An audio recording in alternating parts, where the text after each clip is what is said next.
Un reciente estudio del MIT mostraba que la información falsa tiene, en promedio, un 70% más de probabilidades de ser compartida en Internet, porque es generalmente más peculiar que una verdadera. Según los investigadores, en las redes sociales, la verdad tarda 6 veces más que una noticia falsa, 6 en llegar a 1.500 personas. Al fin nos llega la confirmación científica de la frase de Mark Twain de que una mentira puede dar la vuelta a la Tierra mientras la verdad se está todavía calzando. Los nuevos empleados que entran en Facebook aprenden de inmediato que el parámetro crucial para la empresa se llama L6/7, un índice que mide el porcentaje de usuarios intoxicados hasta tal punto por la plataforma que la utilizan 6 días a la semana. Para aumentar esta cifra, la información fehaciente y la efusividad entre antiguos compañeros de clase no son suficientes. La mera contemplación de la realidad no ocupa tanto tiempo, escribe Jaron Lanier. Para mantener a sus usuarios conectados, una red social debe más bien lograr que se enojen, que se sientan inseguros y... Página 54. Asustadizos. La situación más favorable es esa en la que los usuarios entran en extrañas espirales de consenso desmedido o, por el contrario, de conflicto con otros usuarios. La situación perdura indefinidamente, y esa es la intención. Las empresas no planifican ni organizan ninguno de estos modelos de uso. En cambio, se alienta a terceros a que se ocupen del trabajo sudo. Como, por ejemplo, los jóvenes macedonios que completan su sueldo mensual publicando noticias falsas envilecidas. O incluso los estadounidenses que quieren ganar algo de dinero extra. Las implicaciones de un modelo de negocio de este tipo, aplicado a un tercio de la humanidad, 2.200 millones de personas, que utiliza Facebook al menos una vez al mes, aún deben analizarse en toda su extensión. Pero queda claro que uno de los efectos de la propagación de las redes sociales ha sido elevar estructuralmente el nivel de ira ya presente en nuestra sociedad. Todos los estudios muestran que las redes sociales tienden a exacerbar conflictos, al radicalizar los discursos hasta puntos que, en algunos casos, derivan en un verdadero factor de violencia. En Birmania, las ONG han denunciado durante años el papel desempeñado por las comunicaciones a través de Facebook en la persecución de la minoría musulmana rohingya. En 2014, un budista fundamentalista provocó una serie de linchamientos al compartir en la plataforma la información falsa de una violación. Las autoridades se vieron obligadas a bloquear el acceso a Facebook para detener el estallido de violencia. Un estudio de miles de entradas ha perfilado los contornos de una verdadera campaña para deshumanizar a los rohingyas y promover el uso de la violencia contra ellos hasta llegar al genocidio. En Brasil, varias investigaciones revelaban el papel de YouTube en la propagación del virus del Zika. A partir de 2015, mientras que las autoridades médicas trataban de distribuir vacunas y larvicidas que matan a los mosquitos responsables de la propagación del virus, los primeros vídeos con teorías conspirativas aparecían en la red. Algunos revelaban la existencia de una conspiración de las ONG para exterminar a las poblaciones más pobres, mientras que otros atribuían la propagación del virus a las propias vacunas y larvicidas. La popularidad de estos vídeos había creado un clima de desconfianza que llevó a muchos padres a rechazar procedimientos médicos esenciales para la supervivencia de sus hijos. Estamos luchando contra el Dr. YouTube todos los días y estamos perdiendo, declaraba un médico a la prensa brasileña. Página 55. Guillaume Chaslot, ex empleado de YouTube, ha explicado con detalle cómo el algoritmo de la plataforma, responsable del 70% de los vídeos visionados, fue diseñado para encauzar a su audiencia hacia un contenido cada vez más extremo y garantizar así el máximo nivel de afinidad. De este modo, a cualquiera que busque información sobre el sistema solar en YouTube se le ofrecerán vídeos que sostienen la idea de que la Tierra es plana, mientras que quienes estén interesados en temas de salud serán rápidamente reorientados hacia tesis antivacunas y conspiracionistas. El mismo mecanismo entra de nuevo en juego en el terreno político. En los últimos años, los brasileños han sido testigos de la creciente popularidad de una nueva generación de youtubers de extrema derecha, los cuales han sabido explotar el algoritmo de la plataforma para multiplicar su visibilidad e ingresos.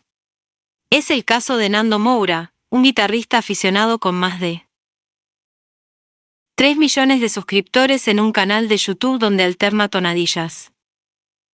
tutoriales de videojuegos y, sobre todo, una extraordinaria variedad de teorías conspirativas. O el de Carlos Jordi, un culturista recubierto de tatuajes que debe su popularidad y su escaño en el Parlamento a una serie de vídeos que denuncian una trama de maestros de izquierda para difundir el comunismo en las escuelas. O incluso el caso del movimiento Brasil Libre, 7-7.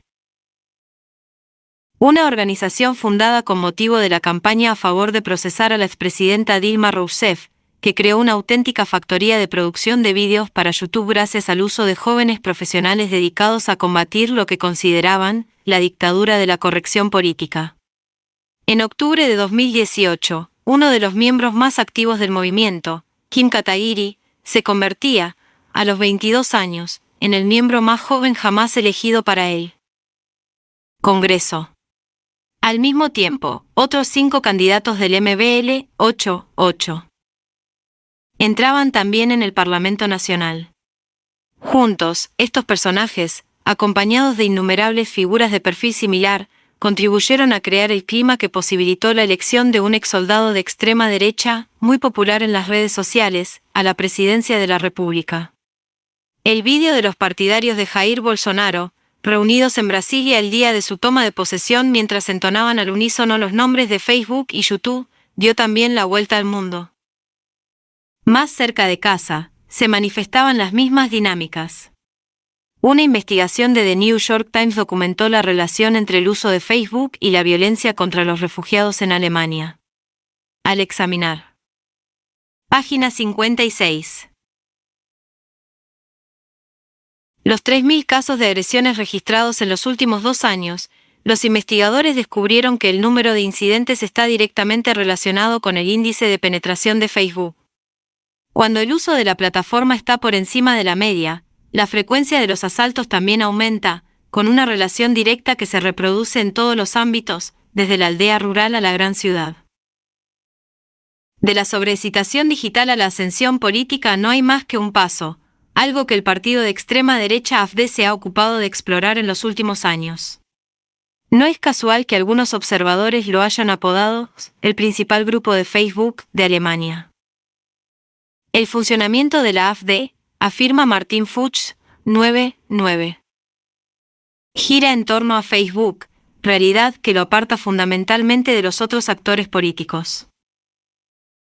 En Cataluña, el movimiento independentista nunca habría podido desarrollarse como lo ha hecho en los últimos años sin la infraestructura digital que le ha permitido, por un lado, construir un espacio de información alternativo, dentro del cual los argumentos populistas del nuevo nacionalismo catalán fueron capaces de echar raíces, y, por el otro, una auténtica organización clandestina, capaz de garantizar la realización de un referéndum en desafío a las prohibiciones oficiales. En este respecto, los activistas catalanes pudieron beneficiarse del consejo de un ingeniero del caos excepcional, el fundador de Wikileaks, Julian Assange.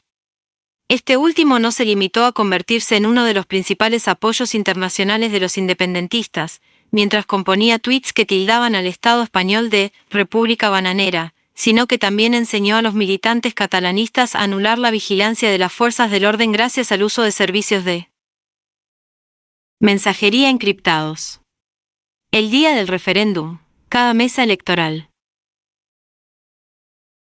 clandestina había sido equipada con su propio grupo de WhatsApp para informar a los votantes sobre los procedimientos para participar en la consulta. A medida que las fuerzas del orden lograban infiltrarse en estos grupos, las comunicaciones se desplazaban a otras aplicaciones de mensajería más seguras, como Signal y Telegram.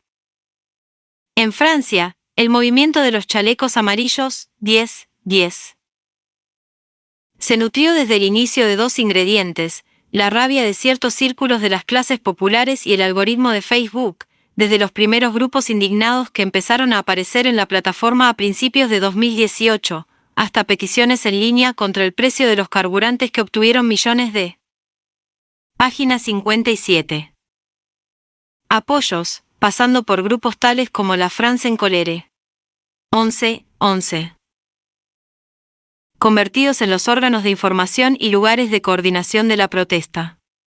En ausencia de una organización formal, los creadores de las páginas de Facebook más seguidas se transformaron al instante en los líderes del movimiento, recibidos por las autoridades y cortejados por los medios de comunicación.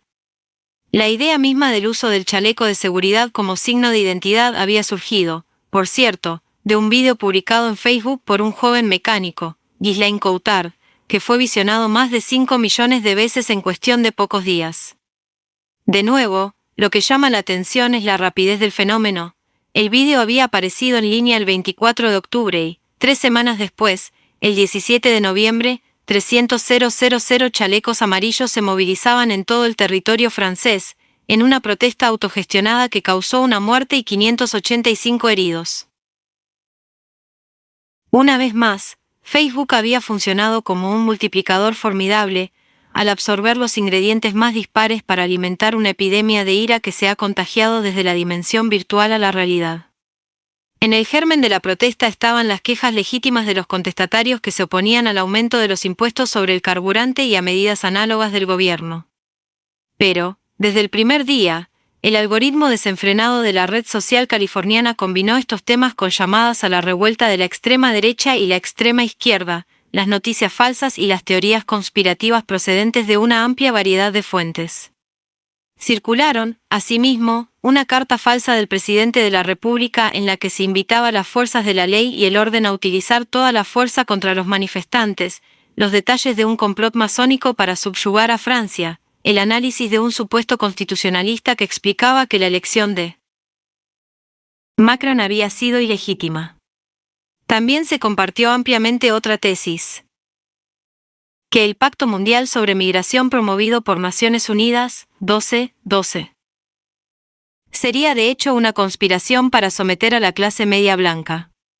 Macron habría, según esta teoría, vendido Francia, al firmar el pacto en Marrakech poco tiempo antes de dimitir.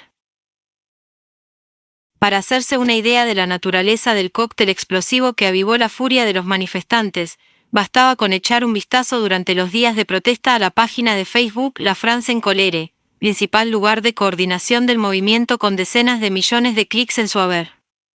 Los argumentos más sensatos y testimonios reales de chalecos amarillos con dificultades se alternaban continuamente con ataques contra los diputados. Página 58. Excesivamente remunerados y los medios de comunicación supeditados al poder establecido, pasando por noticias falsas de procedencia rusa e invitaciones a asaltar el Palacio del Elíseo, 1313. En su plasticidad, capaz de combinar todo, sobre todo, lo contrario de todo, el movimiento de los chalecos amarillos ha demostrado por enésima vez que la rabia contemporánea no nace solo de causas objetivas, ya sean de naturaleza económica o social. Esta rabia también nace del reencuentro entre dos grandes tendencias ya mencionadas. En materia de oferta política, el debilitamiento de las organizaciones que canalizan tradicionalmente la rabia popular, los bancos de la ira, de Sloterdijk, la Iglesia y los partidos de masas. Y, en términos de demanda, la irrupción de nuevos medios que parecen creados a medida, en realidad, lo son, para exacerbar las pasiones más extremas, los Fight Club 1414. Marilyn Maeso.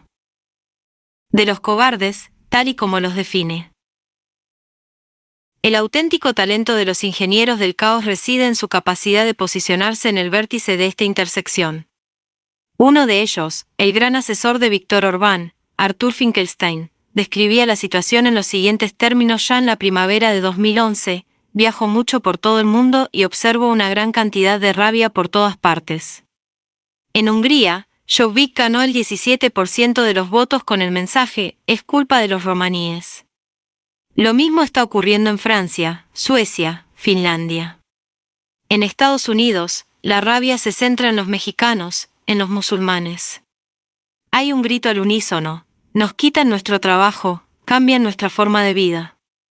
Todo esto producirá una demanda de gobiernos más firmes y hombres más fuertes, que detengan a esa gente, sea cual sea esa gente.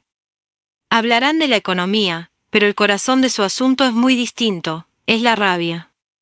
Es una gran fuente de energía que se está acumulando por todas partes.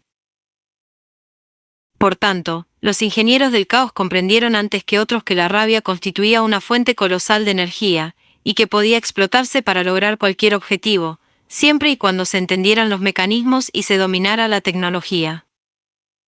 Baldo no es más que la traducción política de las redes sociales.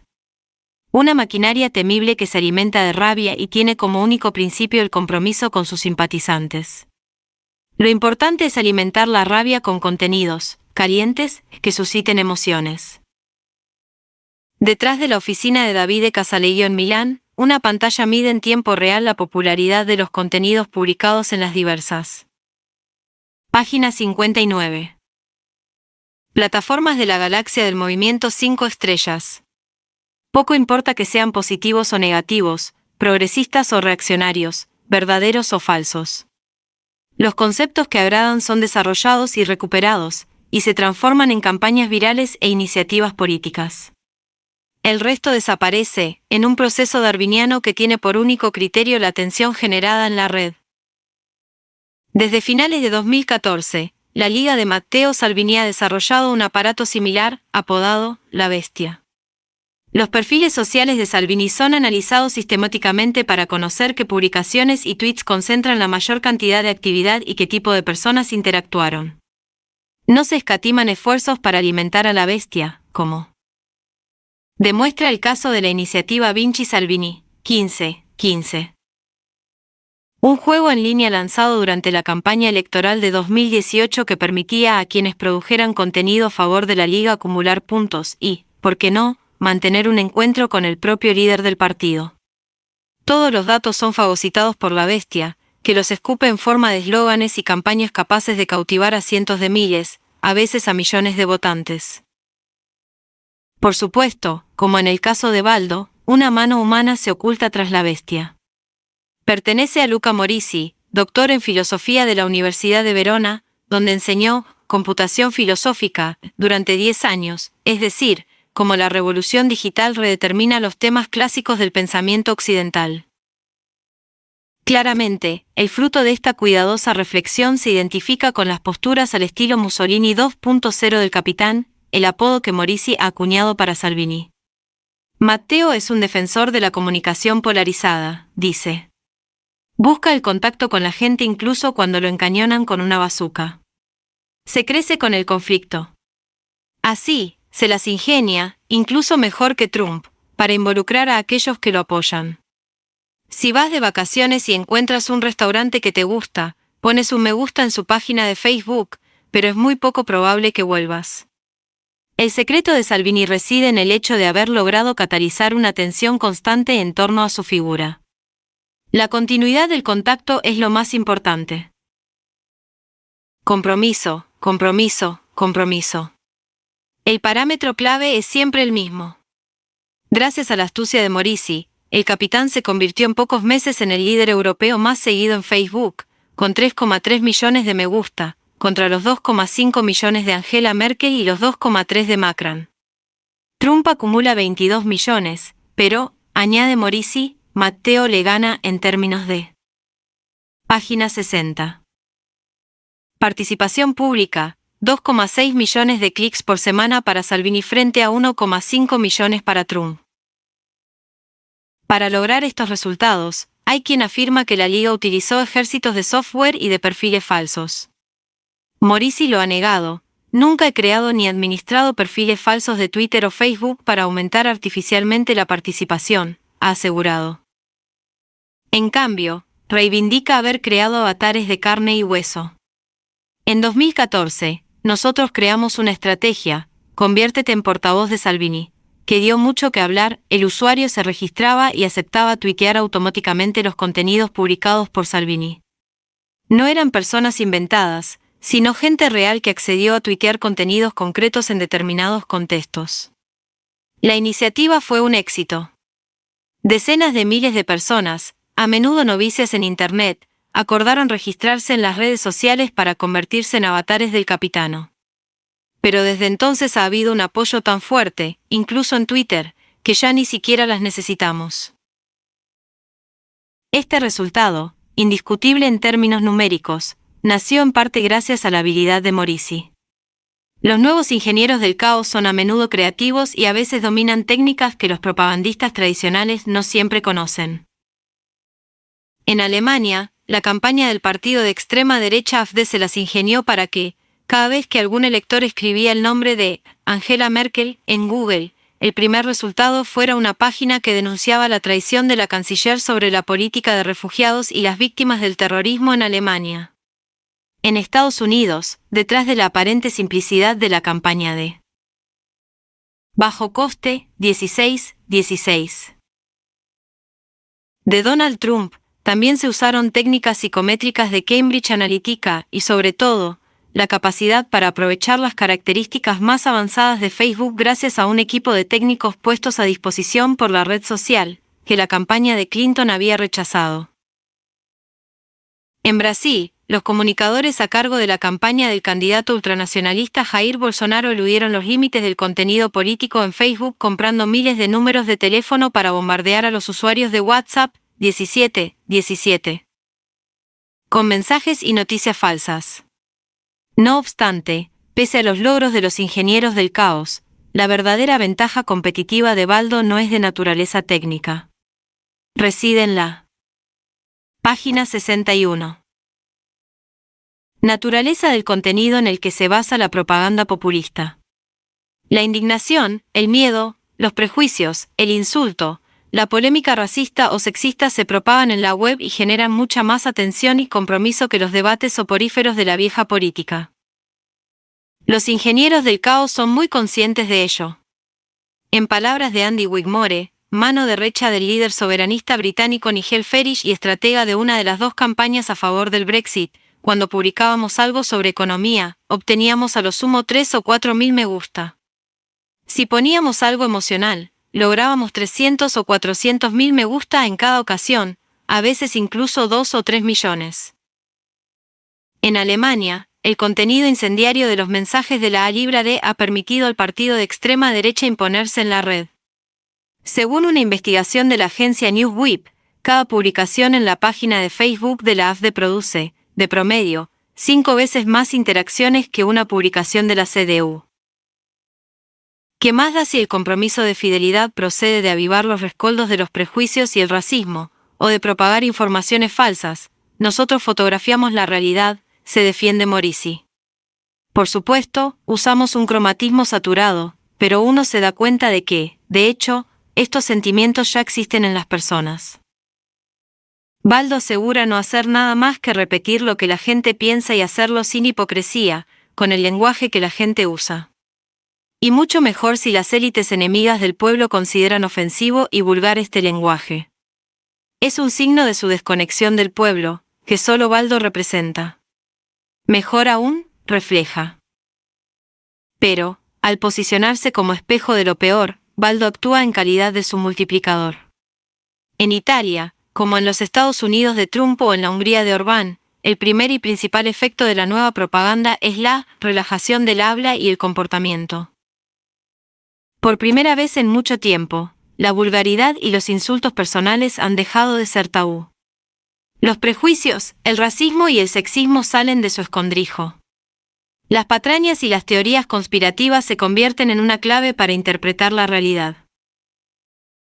Y todo esto se presenta como una guerra sacrosanta para la liberación de la palabra del pueblo, finalmente liberada de los códigos opresivos de las élites globalizadas y políticamente correctas. 18. Las mismas élites que. Página 62. Ocasionaron la crisis financiera, causaron el empobrecimiento de las clases trabajadoras y, como guinda del pastel, conspiraron con las ONG y grupos de interés judeo-masónicos para reemplazar la fuerza laboral local por migrantes de países en desarrollo. Una vez que la ira se ha desatado, se hace posible construir cualquier tipo de operación política. Averigua por qué la gente está indignada, diles que es culpa de Europa, vota y haz que se vote Brexit. Es así como uno de los ingenieros del caos resumía la estrategia, elemental y peligrosa, de una campaña de referéndum que parecía destinada a la derrota. Dejadme ser el abanderado de vuestra ira, fue así como el candidato más improbable de la historia materializó su asalto a la Casa Blanca. Detrás de los principales acontecimientos geopolíticos de los últimos años, está la risa burlona de Baldo, el oso azul que parecía ser una broma y se convirtió en el actor que está cambiando la faz del mundo. Sí, Para Lenin, el comunismo eran los soviets y la electricidad. Para los ingenieros del caos, el populismo nace de la combinación de la ira con los algoritmos. Página 63. Troll Supremo. Página 64. El 4 de noviembre de 2008, Estados Unidos entraba en una nueva era, o al menos nos acostamos esa noche convencidos de ello. Por primera vez, elegía a una persona de origen africano para la Casa Blanca.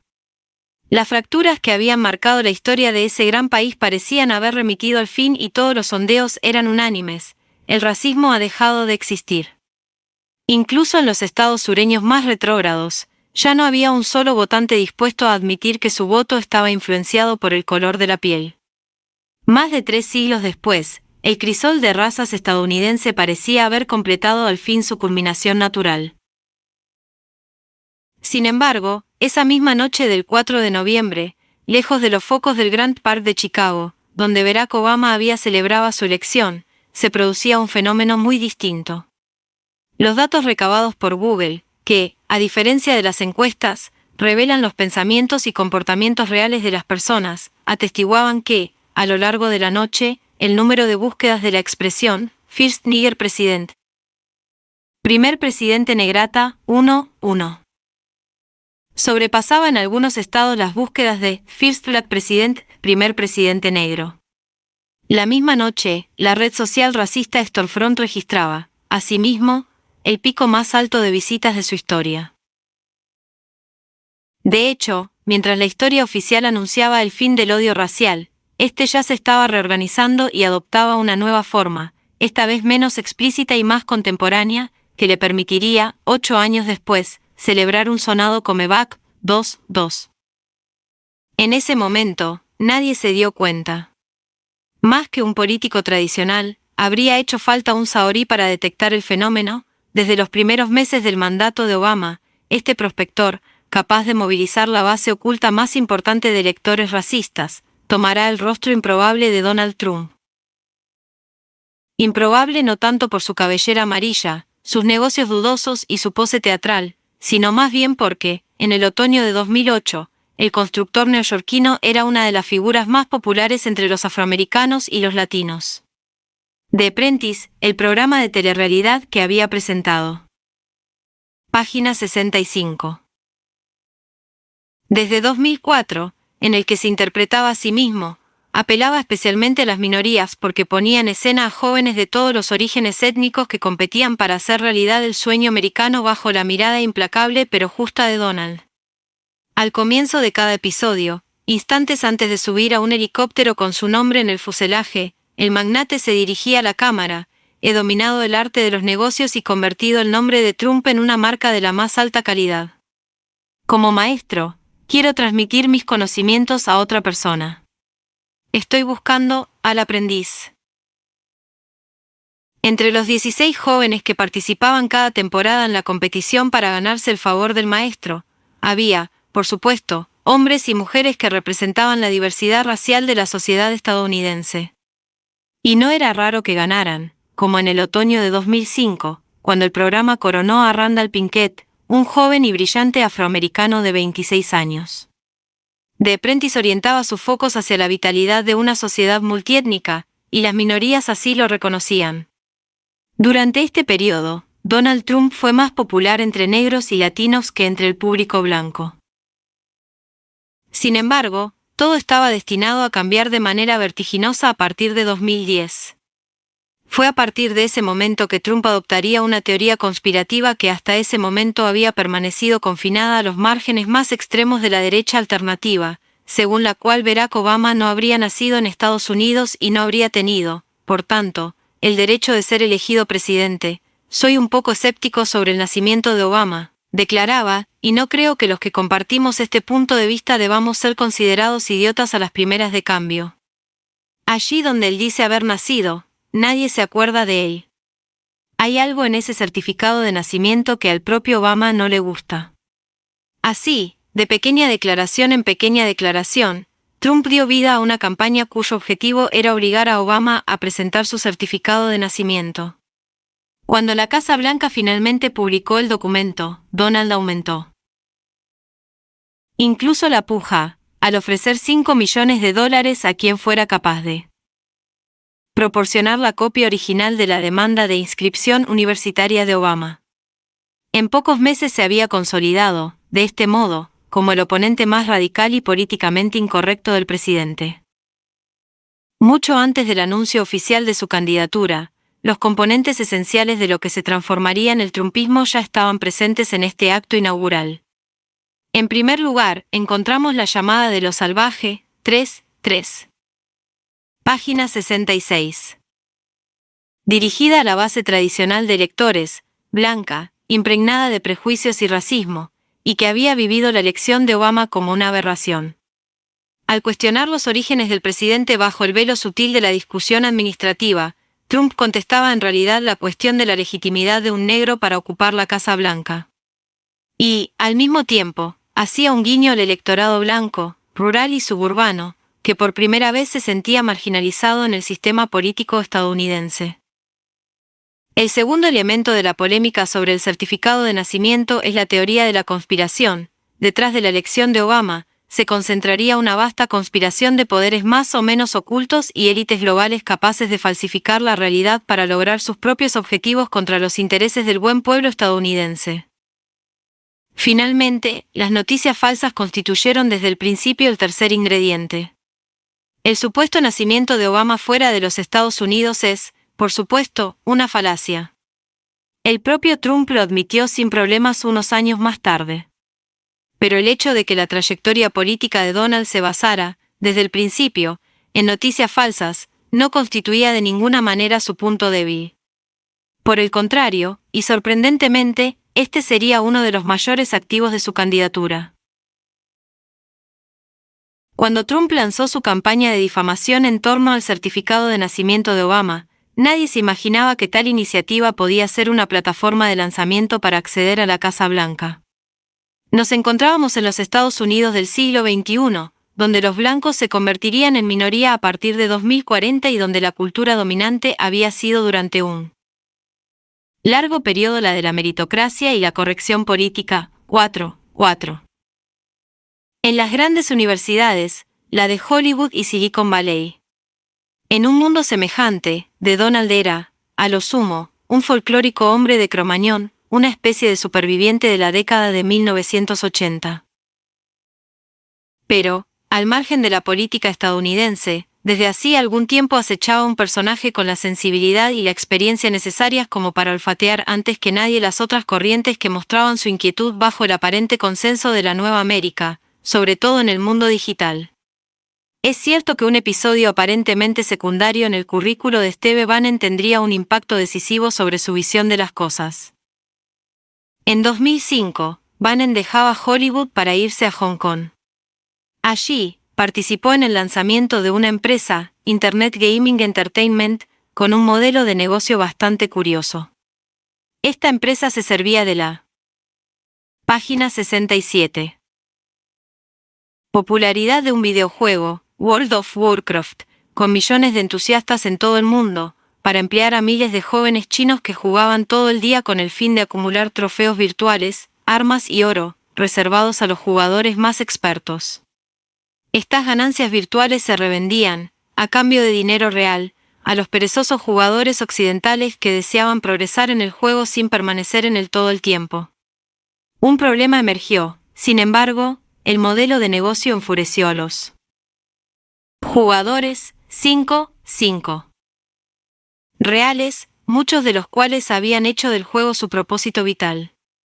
Para ellos, comprar trofeos en lugar de ganarlos era sinónimo de hacer trampa y violar los principios de honor que regulaban la vida de los guerreros digitales. Comenzaba así una violenta campaña virtual en la que los jugadores desinhibidos obligarían a la compañía propietaria de World of Warcraft a suspender las cuentas de los usuarios que utilizaban el atajo de Internet Gaming Entertainment. Para Bannon, este fiasco total representó una oportunidad para descubrir una realidad que ni siquiera sabía que existiera. Había millones de jóvenes en línea, sobre todo hombres, inmersos en una realidad paralela a la que se sentían ferozmente unidos y por la defensa de la cual estaban dispuestos a movilizar una potencia de fuego descomunal, capaz de derribar empresas y de doblegar a colosos mundiales. Por supuesto, era un mundo anárquico, conformado por comunidades difíciles de controlar e impregnado de una cultura a menudo misógina e hiperviolenta, al menos en su dimensión virtual. Sin embargo, es en ese ámbito donde se había transferido una gran parte de la energía que siempre ha hecho de los jóvenes el pilar de las revueltas y las revoluciones. Mucha gente creía que esta energía se había disipado. En realidad, todavía estaba ahí. Simplemente, uno debía saber cómo interceptarla y darle a continuación una orientación política. A partir de ese momento, Bannon empezaría a prestar especial atención a las comunidades digitales.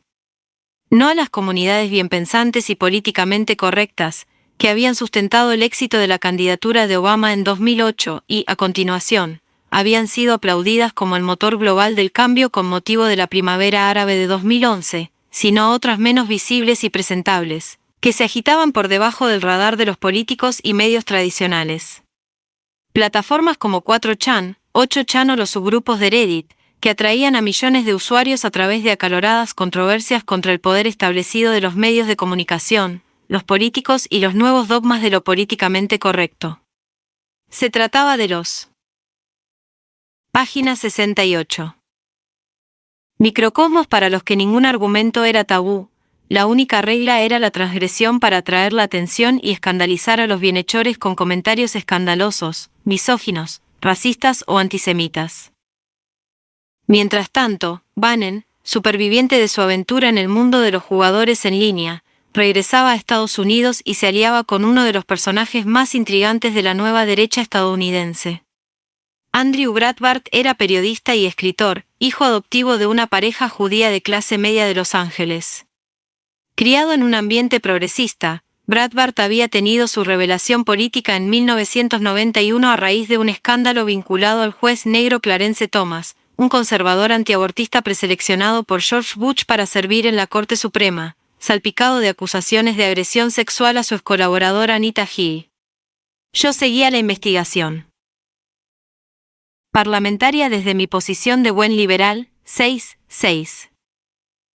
Por defecto que deseaba la defenestración de Clarence Thomas, explicaría más tarde, porque los presentadores mediáticos de los noticieros habían dicho que Clarence Thomas era el villano y Anita Hill la buena chica. La Organización Nacional para las Mujeres también había retratado a Clarence Thomas como el villano y a Anita Hill como una buena chica, así que yo me posicioné de manera similar. Me plantaba frente a la televisión y veía las comparecencias del Senado, a la espera de las pruebas que darían razón a la acusación, porque en el fondo se trataba de un juicio. Al final de la semana, pensé, ¿cuándo aportarán la evidencia? Creía en Anita, queda claro. Digamos que ella decía la verdad. ¿Y qué? Si en 6 años de carrera, yendo de un trabajo a otro con aumentos salariales constantes, lo peor que le ha ocurrido es haber visto un vello púbico sobre una lata de Coca-Cola, y la única manera que ha encontrado de gestionarlo es una audiencia pública frente al Senado, ¿a dónde hemos llegado? Fue el momento en que abrí los ojos, entendí que algo andaba mal. No comprendía cómo la ANAP, Asociación Nacional para la Promoción de la Gente de Color, podía permanecer tan campante mientras que a esos blancos privilegiados, como Fred Kennedy, el mismísimo Fred Kennedy, les importaba un bledo el comportamiento de un hombre hacia las mujeres. Es algo que me disgustó. A partir de ese momento, Breitbart empezó a pensar que el poder establecido estadounidense estaba imbuido de una cultura progresista hipócrita y elitista, que dictaba los términos del discurso público y perseguía. Página 69. Sin piedad a todos aquellos que no se amoldaban a sus dogmas de corrección política. En su libro Manifiesto de 2011, Righteous Indignation, Breitbart reconstruía la compleja génesis de la hegemonía cultural de la izquierda estadounidense. Según él, todo había comenzado con los teóricos de la Escuela de Frankfurt, exiliados en Estados Unidos para huir de la persecución nazi. Estos filósofos, como Adorno, Horkheimer o Marcuse, abiertamente marxistas, habrían tenido desde el principio el objetivo de socavar los fundamentos de la sociedad de consumo estadounidense a través de su teoría crítica, destinada a resaltar la naturaleza alienante del capitalismo. En poco tiempo, sus ideas se habían extendido por las universidades estadounidenses, donde servirían de base de la protesta estudiantil en la década de 1960, para luego inmiscuirse, a medida que los antiguos estudiantes hacían carrera, en las salas de redacción de periódicos, en Hollywood y en la cúspide del poder político. Así habría nacido lo que Breitbart definió como Democrat Media Complex 7-7. Una maquinaria inexorable que establecía los límites de lo justo y lo injusto, de lo que podía o no decirse, persecutora feroz de todos los heréticos y los iconoclastas, sobre todo los de la derecha. Combatir esta maquinaria en su propio terreno, a través de los medios tradicionales y la industria del entretenimiento, era una batalla perdida de antemano. En ese mundillo, el pensamiento único progresista se había enraizado hasta convertirse en una segunda naturaleza para los involucrados. En cambio, Internet era todavía territorio virgen. Una frontera inexplorada y salvaje, en la que la hegemonía de lo políticamente correcto, 8-8, aún no había tenido tiempo de arraigarse. Así que sería ahí donde Breitbart decidiría abrir hostilidades. Estoy en pie de guerra contra el Democrat Media Complex 9-9. Declaró en una ocasión. Ellos lo saben. Lo sé. Es una guerra abierta. Quiero derribar la estrella de la muerte. Desde el principio, Breitbart se involucró de manera decisiva. En 1995, ayudó a Matt Drash a lanzar su sitio web, el Drash Report, que pronto revelaría al mundo la relación entre Bill Clinton y Mónica Lewinsky. Unos años más tarde, él y Arianna Huffington participaron en el lanzamiento del Huffington Post. Gracias a estas experiencias, Breitbart se familiarizó con las técnicas básicas de una guerra de guerrillas virtual, como encontrar información y captar la atención en un entorno altamente competitivo, como enfrentar a los medios entre sí a partir de sus propias. Página 70. Polémicas, o cómo multiplicar los clics y acciones para lograr una auténtica corriente de opinión. En 2005, Breitbart lanzó Breitbart News, un sitio web que nacía con el objetivo de convertirse en el Huffington Post de la derecha. Desde el principio, su empuje no radicó tanto en la habilidad para obtener noticias en primicia como en su capacidad para integrarlas en una narrativa coherente. Por supuesto, una exclusiva de vez en cuando podía ser útil. Pero esta servía a la causa solo si se convertía en una faceta de la guerra contra la hegemonía progresista. Recuperar la cultura era la obsesión de Breitbart. Era la razón por la que había situado los acontecimientos del momento, en particular los problemas de la inmigración, el terrorismo y la crisis de los valores tradicionales, en el esquema más amplio de una gran batalla contra el poder establecido, que incluía tanto a demócratas como a republicanos moderados. Esclavizados por la opinión, 10-10. Del pensamiento único. Fue durante este periodo que su relación con Bannon se hizo más estrecha. Los dos hombres compartían claramente la misma visión del mundo. De manera que Bannon aceptó comandar la redacción de Breitbart en sus oficinas de Los Ángeles y, en 2011, le presentó a Robert Mercer, un millonario interesado en financiar la compañía con un monto de $10 millones. Cabe mencionar que el sitio se encontraba en plena ascensión. Provocó escándalos, como cuando reveló el exhibicionismo del congresista Anthony Weiner, un joven protegido de los Clinton, y ganó estatura como lugar de referencia de la derecha radical estadounidense. Sin embargo, la asociación entre Breitbart y Bannon terminó trágicamente el 1 de marzo de 2012, cuando el primero moría de un paro cardíaco. En solitario, Bannon se vio obligado a tomar las riendas de Breitbart News. Lo asumió con la energía habitual. Los hechos generan clics, las opiniones generan indiferencia. Bannon era un ideólogo tan convencido por sus ideas que a veces rozaba el fanatismo. No obstante, sabía que los viejos argumentos no serían suficientes para ganar la batalla cultural contra el poder establecido. Era el caso del matrimonio Clinton, el dúo de poder perdurable que había mandado en Washington durante 20 años y representaba la bestia negra de la derecha estadounidense. Para derribar a la pareja, lo cual era indispensable, pues Hillary se encontraba en cabeza para suceder a Obama, no había que dejarse llevar por el rencor. Durante 20 años, los enemigos. Página 71. De los Clinton se habían dedicado a fabricar las especulaciones más inverosímiles, acusándolos de todo tipo de fechorías, con el único resultado de desacreditarse a sí mismos, sin apenas dañar la imagen de la pareja demócrata. A partir de ese momento, pensó Bannon, había que salir del nicho ombliguista de los rencorosos profesionales, a los que ya nadie hacía caso, y ganarse el grueso de la opinión pública. Y la única manera de hacerlo era atraer a más sensibilidades. Construir meticulosamente un corpus de documentación, basado en hechos reales, para desacreditar a los Clinton a ojos de sus propios partidarios, empezando por los medios de comunicación vinculados al poder establecido. He aquí la razón por la que Bannon fundaría su propio laboratorio de Ideas, 11. El Government Accountability Institute, 12. Dirigido por Peter Schweizer.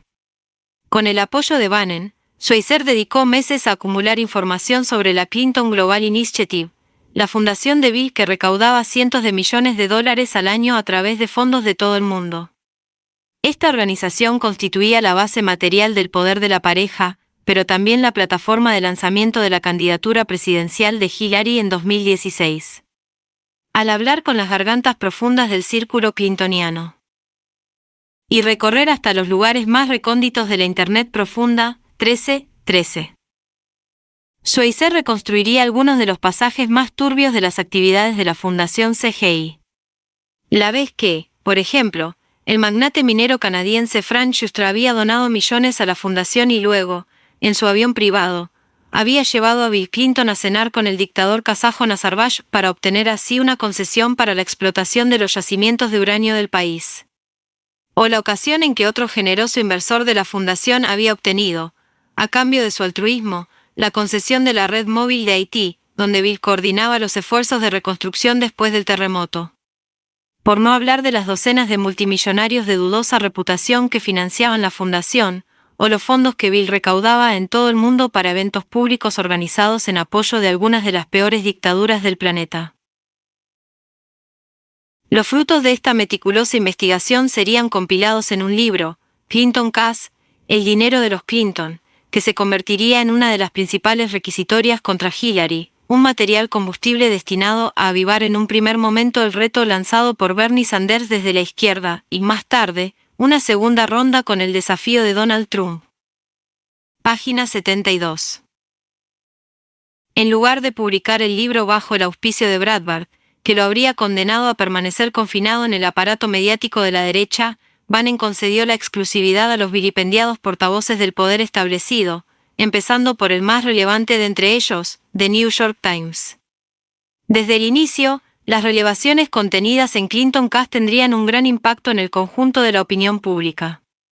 Los clintonianos trataron de desacreditar el libro, como ya lo habían intentado en otros tantos casos, pero sin éxito. Los hechos descritos por Schweizer estaban meticulosamente documentados. Llegados a este punto, los medios de comunicación convencionales no tenían otra que seguir el señuelo trazado por Bannon. Este último se mostraba exultante: tenemos a los 15 mejores reporteros de investigación de los 15 mejores periódicos del país siguiendo la pista a Hillary Clinton. En efecto, tendría a continuación todo el tiempo requerido para desarrollar este filón en Breitbart y transformar cada acusación contra Hillary en una actividad destinada a generar millones de clics. Porque, más allá de su apariencia de respetabilidad, Bannon había aprendido esto de su breve periplo por el mundo de los videojuegos.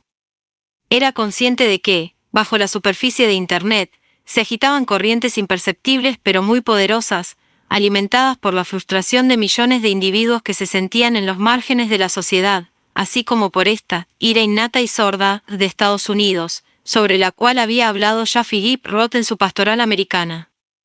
Y tenía la convicción de que, finalmente, había encontrado el cebo adecuado para interceptarla. A principios de 2013, este señuelo se materializó de manera inesperada en la figura de Zoe King, la autora de un videojuego inhabitual. Este juego, Depression Quest, era una especie de inmersión virtual en el mundo de la depresión, que King conocía por experiencia. El objetivo era demostrar que los videojuegos no tenían por qué limitarse a aventuras de soldados, ninjas y guerreros medievales, y las mujeres podían aportar una valiosa contribución. Los gamers o jugones, 14. Los aficionados a los videojuegos más entusiastas no se lo tomaron demasiado bien. Para ellos, los videojuegos se circunscribían a aventuras salvajemente violentas, reservadas principalmente al público masculino, y debían permanecer como tales. Quien empezó por entonces a ser objeto de ataques en la red, que se transformaron en huracán cuando su novio escribió un mensaje en el que afirmaba que ésta había recibido buenas críticas por Depression Quest gracias a una relación con un. Página 73. Periodista. Así empezaba la deriva radical de los jugones que, por cientos de miles, orquestaron una auténtica campaña de acoso y derribo contra Zoe King, con amenazas de muerte inclusive. La próxima vez que acudas a una conferencia, padecerás lesiones cerebrales, escribía uno de ellos. Sufrirás secuelas permanentes, pero no lo suficientemente graves como para dejar de tenernos miedo durante lo que te quede de vida. El actor Adam Baldwin creó incluso la etiqueta 15. _Gamergate en Twitter para coordinar los ataques. Los troles acabarían averiguando el domicilio de King y otra información personal sensible, que no dudaron en compartir en las redes, hasta el punto de obligarla a abandonar su casa. Todos aquellos que osaban defender a King se convertían, a su vez, en blanco de injurias y ataques violentos. Entre septiembre y octubre de 2014, se crearon solo en Twitter más de 2 millones de mensajes que contenían la etiqueta _Gamergate. La polémica había dejado de ser una controversia para transformarse en una guerra. Y el objeto de desafío había traspasado con creces este caso específico. El problema de fondo era, ¿quién es dueño del mundo de los videojuegos? Todos los que, ya fueran hombres o mujeres, quisieran participar y acabaran aportando sus ideas y pasión. O más bien el núcleo duro de jugones, apenas unos millones de jóvenes unidos en torno a una subcultura misógina y violenta, alimentada con años de uso de Internet e intercambios en plataformas como 4chan, 8chan y Reddit. La guerra podría haberse circunscrito al mundo de los videojuegos. Este habría sido el caso, de no ser por Steve Bannon que, fiel a su carácter, recorrió los rescoldos del fenómeno con una caja de cerillas en la mano. A su juicio, Gamergate se presentaba como la oportunidad idónea para enrolar al fin a los jugones en su batalla contra los poderes político y mediático establecidos.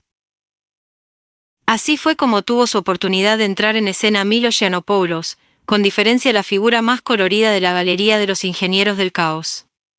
Varón inglés en la treintena, homosexual, chico atractivo y monstruosamente seguro de sí mismo, Milo, como él mismo se refería a sí mismo, era el cofundador de una revista en línea dedicada a las nuevas tecnologías, de Kernel, que se había hecho un hueco gracias a su irreverente tono editorial. Sus admiradores lo definían como el cruce entre un pitbull y Oscar Wilde, mientras que, a ojos de sus detractores, no era más que un narciso cínico, dispuesto a todo para llamar la atención y complacer a sus fanáticos. Sea como fuere, Yiannopoulos había comprendido que Gamergate era un gran movimiento sin rostro y decidió convertirse en esa cara visible. C. Página 74. Dedicó a explicar allá donde lo recibieran que, en esta historia, las auténticas víctimas no eran King y los otros desarrolladores y periodistas involucrados, la mayoría mujeres, que sin embargo habían sido blanco de miles de insultos y amenazas. No, las auténticas víctimas eran los propios troles, esos guerreros contemporáneos que luchaban contra la censura progresista en nombre de la libertad de expresión, la cual debía ser absoluta, según Milo.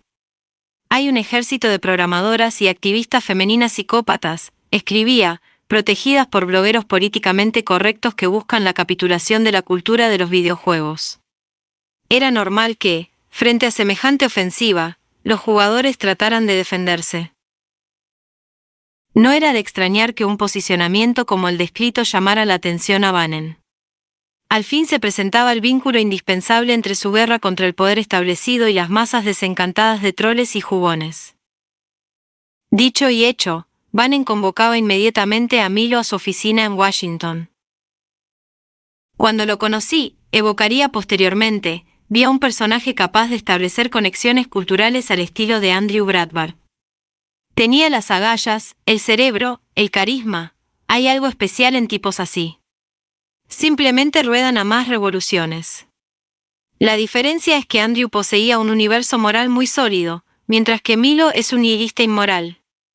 Desde el primer momento, supe que sería un jodido meteorito. A la espera de que el meteorito confirmara su trayectoria, Bannon se mostró firmemente decidido a capturar su energía.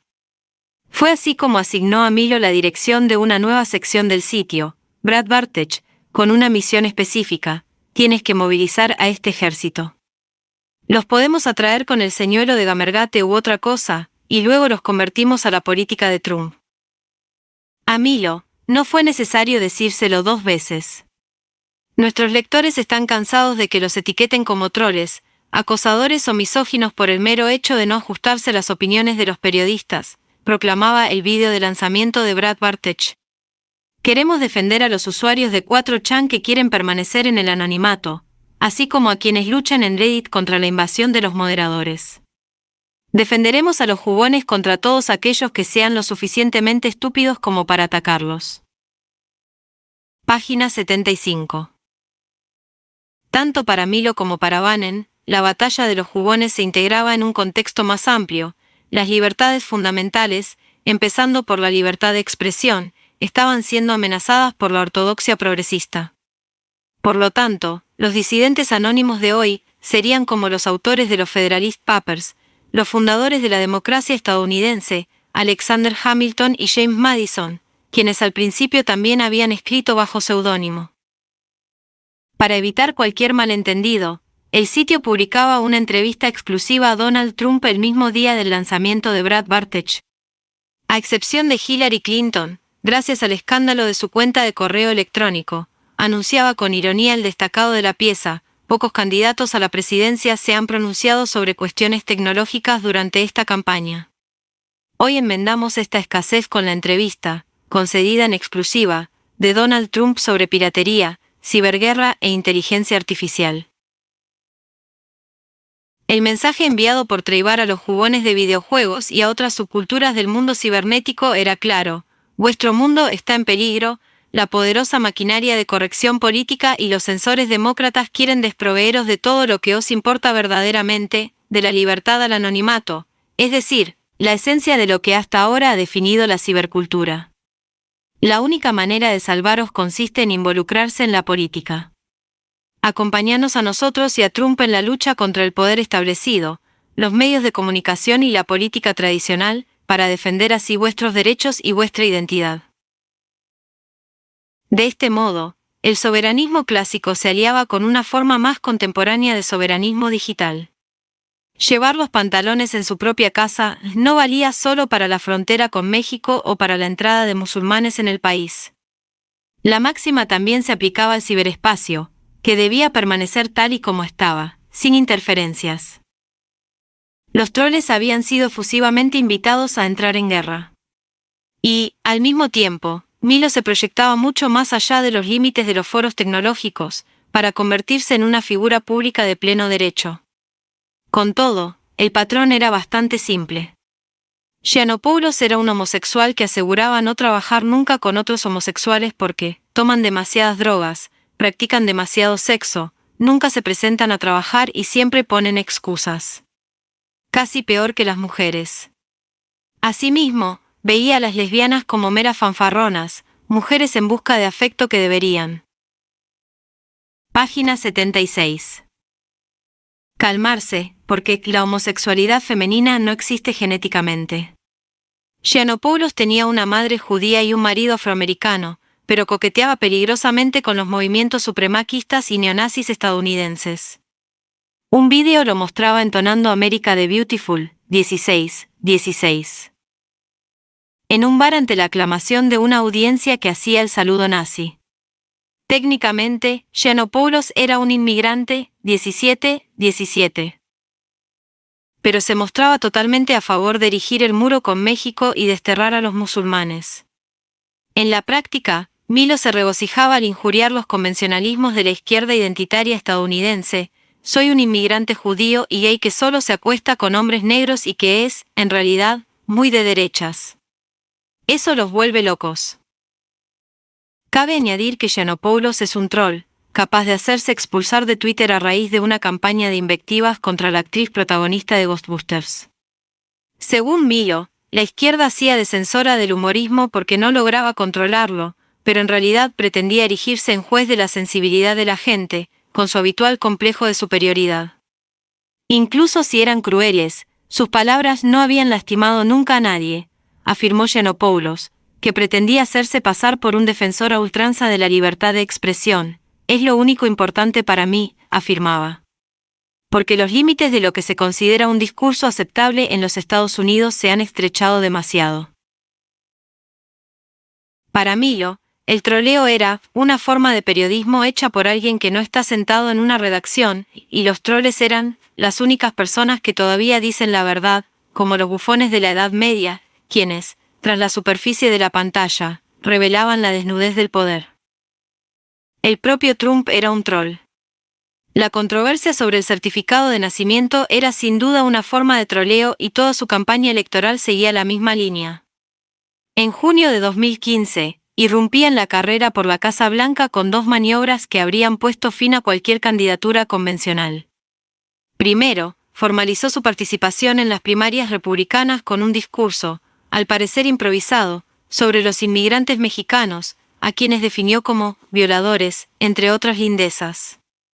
Unos días más tarde, le llegaba el turno al senador republicano John M. Cain, una verdadera institución de la política estadounidense, respetado en todo el espectro constitucional. No es un héroe de guerra, declaró Trump. Porque fue apresado. Yo prefiero a la gente que no se deja capturar. Página 77. Pasaba aún con los mexicanos, pero un candidato republicano que trolea a M.C. Cain y a los veteranos de guerra era lo nunca visto en los rangos del Grand Old Party. La indignación fue inmediata y muy violenta.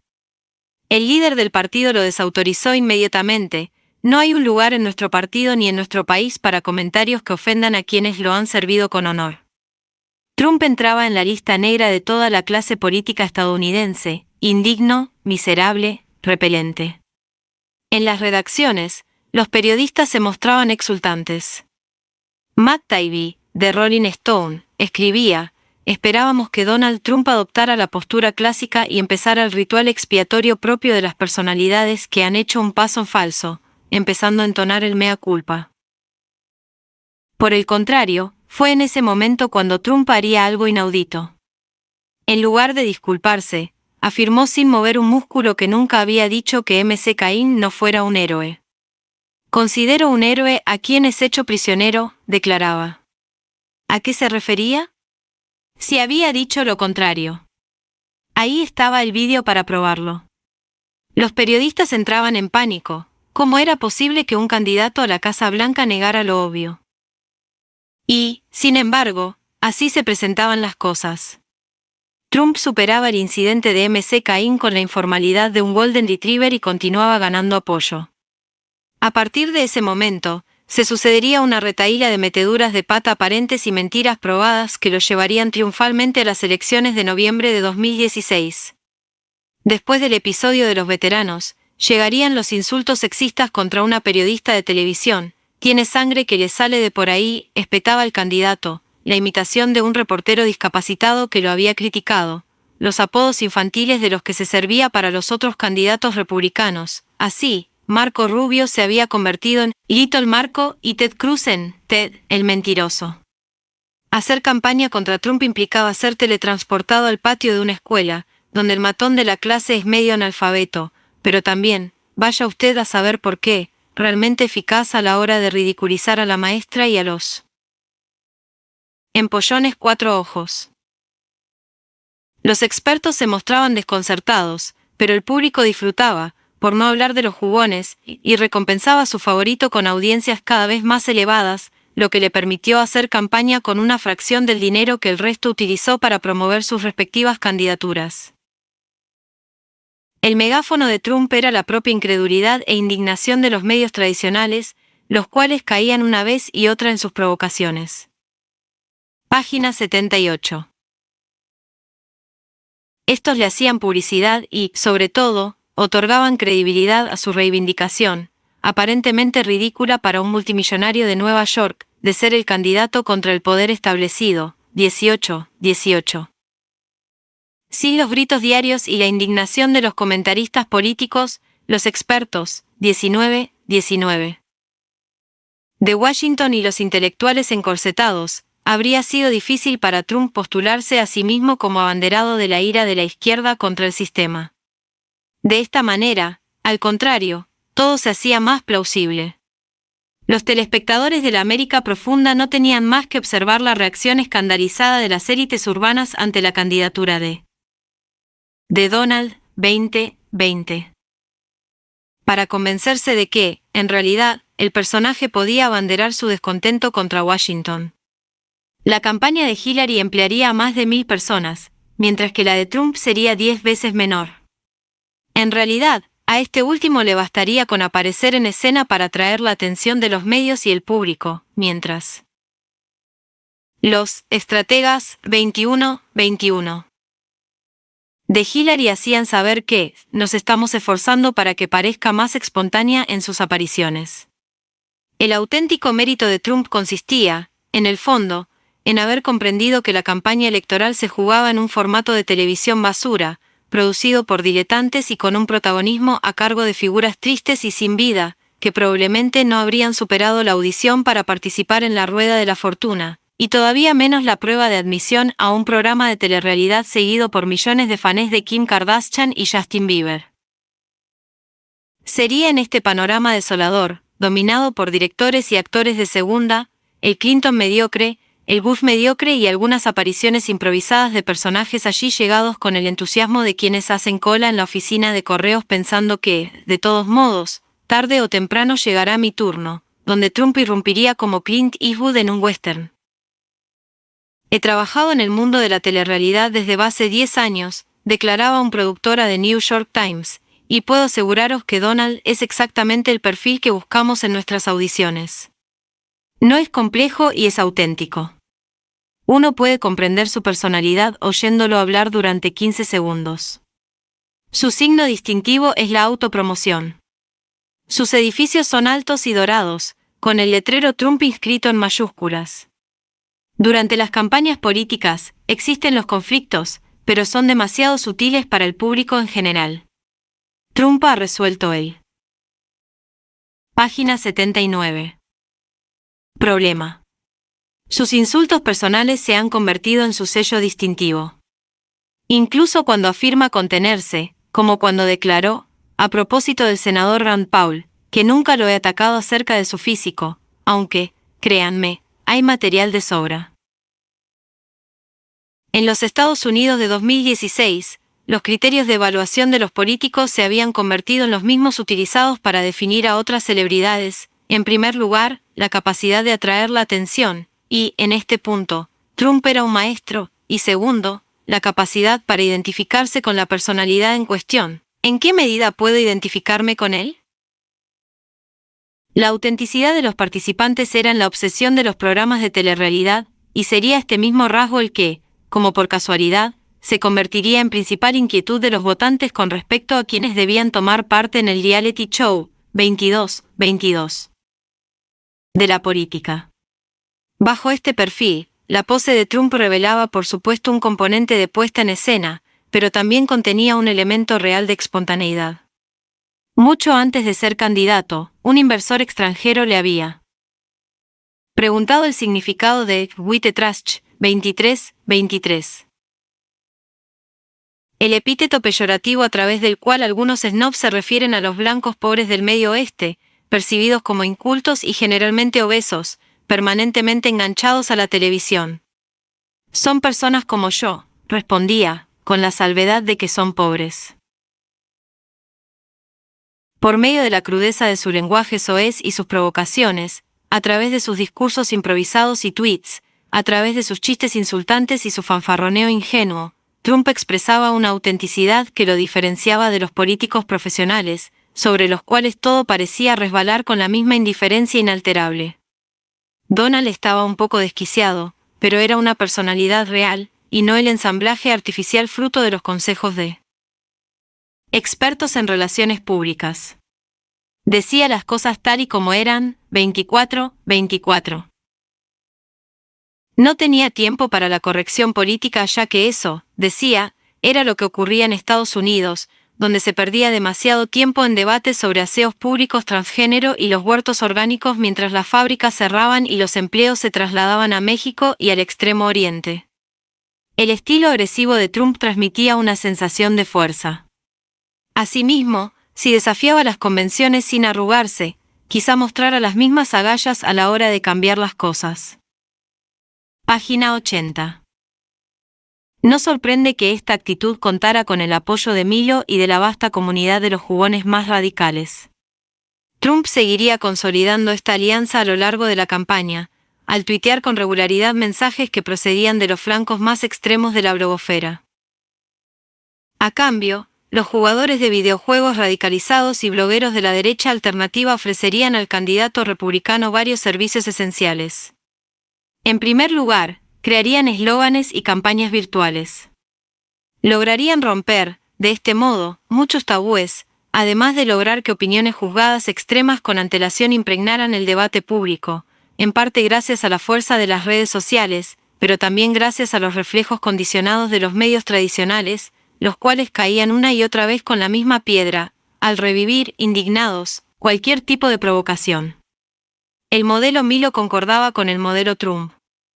Ninguno de los dos habría sido capaz de funcionar sin los gritos de indignación del poder establecido que, por un lado, propagaba los argumentos de la nueva derecha y, por otro, confirmaba que estas ideas eran en realidad antisistema. Al igual que el cardenal Mazarín, que tenía por lema Ex inimici salus. Mea, 25. El vigor de Donald Trump procedía ante todo de sus enemigos. Un multimillonario podría haber perdido toda credibilidad ante los ojos de la gente de a pie, pero la violenta hostilidad del poder establecido y de los periodistas en su contra añadía galones a ojos del electorado popular. La contribución de las tropas digitales de Bannon y Milo no se limitó a este aspecto. Al invertir fuertemente en sitios de noticias y redes sociales, los troles de la derecha alternativa crearían un clima de intimidación en Internet. En la práctica, cualquier analista o periodista que osara posicionarse contra ellos era bombardeado con insultos y amenazas. Así se manifestaba el esguadrismo en línea, ya practicado durante mucho tiempo por los troles populistas en Italia. Este influía sobre el clima, la atmósfera en la que se llevaba a cabo el debate. O, mejor aún, impedía cualquier debate sustantivo. La Liga Antidifamación estimó la distribución de 2,6 millones de tweets antisemitas durante la campaña, la mayoría de los cuales se enviaron a periodistas y personalidades públicas que se habían opuesto a Trump. Las hordas digitales proporcionarían también servicios más puntuales al candidato republicano. En el primer debate televisado contra Hillary, por ejemplo, se movilizarían para alterar los resultados de las encuestas en línea elaboradas por los principales medios de comunicación. Así fue como, incluso tras haber perdido en las encuestas telefónicas tradicionales, Trump se. Página 81. Impondría esa noche en todos los resultados en línea. Time, CNBC, Fortune, The Hill y el resto de los medios digitales le darían por vencedor, y el propio candidato se permitía tuitear, es realmente un gran honor. Los sondeos sobre el debate dicen que el movimiento gana. En los próximos capítulos, comprobaremos que la campaña de Trump utilizó otras herramientas más sofisticadas en Internet para promover al candidato republicano y desinflar el apoyo a Hillary. Y varias investigaciones en curso en Estados Unidos demostrarían el papel de Rusia en las elecciones. Pero el triunfo inesperado del candidato más improbable de las elecciones presidenciales de 2016 se revelaría, sobre todo, como el fruto de una operación política y cultural que había permanecido oculta durante mucho tiempo, antes de manifestarse a la luz del día. Ello explica que, durante el primer cara a cara entre los dos candidatos a la Casa Blanca, Hillary Clinton acusara a Trump de vivir en su propia realidad. Steve Bannon no ocultaba su júbilo. Era cierto que Donald tenía una concepción narrativa de la verdad, que le permitía comportarse de un modo más bien creativo con respecto a los acontecimientos reales. Pero la realidad en la que vivía, y que construía día tras día a través de sus espectáculos individuales improvisados y su flujo constante de tweets, coincidía con la de millones de votantes, diseminados a lo largo de la cuarentena de estados que no desembocaban ni en el Atlántico ni en el Pacífico, y que los votantes privilegiados de ambas costas apelaban con desprecio, flyovers, los sobrevolados. Millones de hombres estadounidenses, blancos, obreros, acostumbrados durante generaciones a considerarse como el nervio de la nación, habían pasado a ser, sin tiempo para asumirlo, una causa de vergüenza para las clases creativas, multiétnicas, que dominaban la economía desde los cafés de Manhattan y Palo Alto, entre sorbos de capuchinos y de zumos orgánicos. Hillary y los liberales, 26, que hablaban a menudo de noticias falsas y bulos informativos, todavía no habían comprendido el problema. En efecto, existían los filtros cognitivos. Pero la auténtica burbuja, la que nos impedía aprender adecuadamente la realidad en el otoño de 2016, no era la de Trump, Breitbart y la galaxia de sitios conspiracionistas de la derecha alternativa estadounidense. Era la de los demócratas, los liberales y los medios de comunicación de ambos flancos que reiteraban la absoluta imposibilidad de llegar a la Casa Blanca después de insultar a las minorías. Página 82.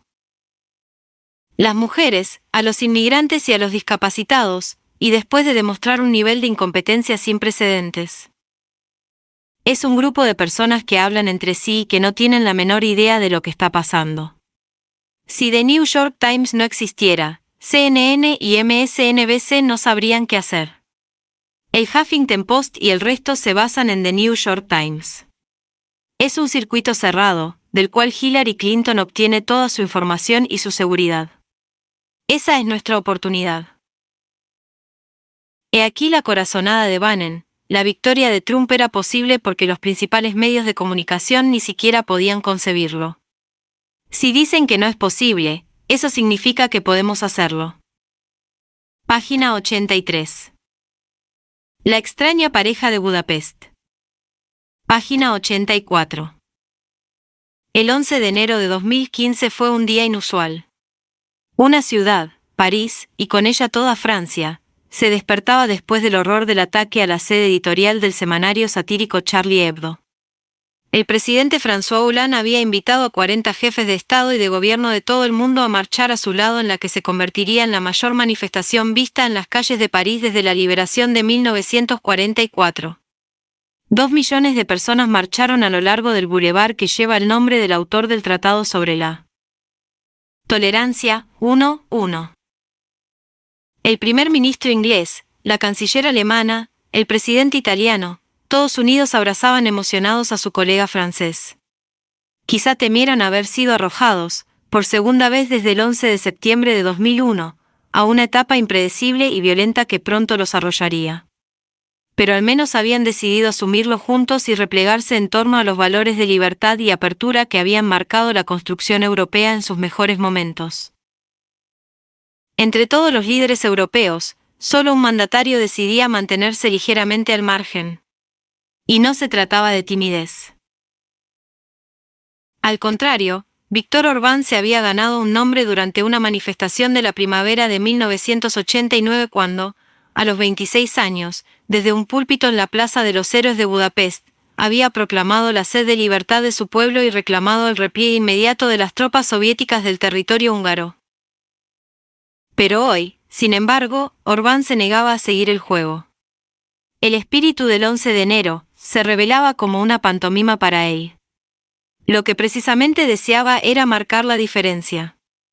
La inmigración económica, declaró al margen de la manifestación, es algo malo para Europa. No debemos concederle ningún valor, porque lo único que aporta es desorden y peligros para los pueblos europeos.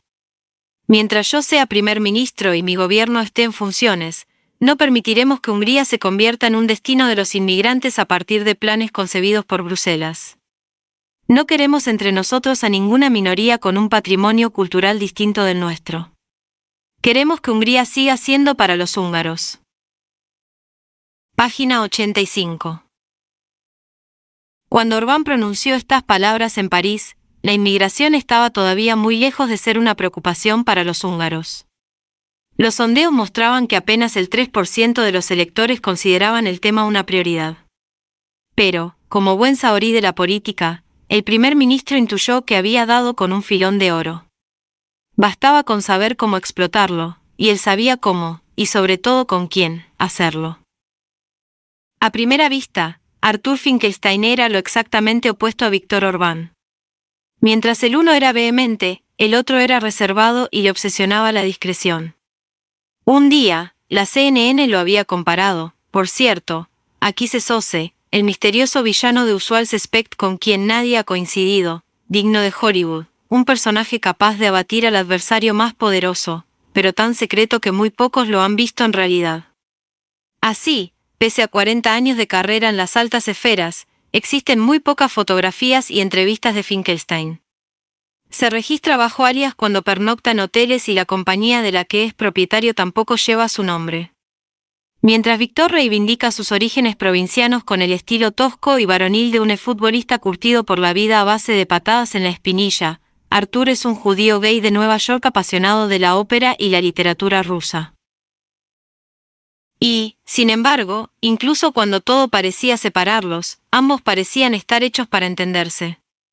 Como Orbán, Finkelstein había sido un niño prodigio que había simpatizado desde muy joven con el ala dura del Partido Republicano.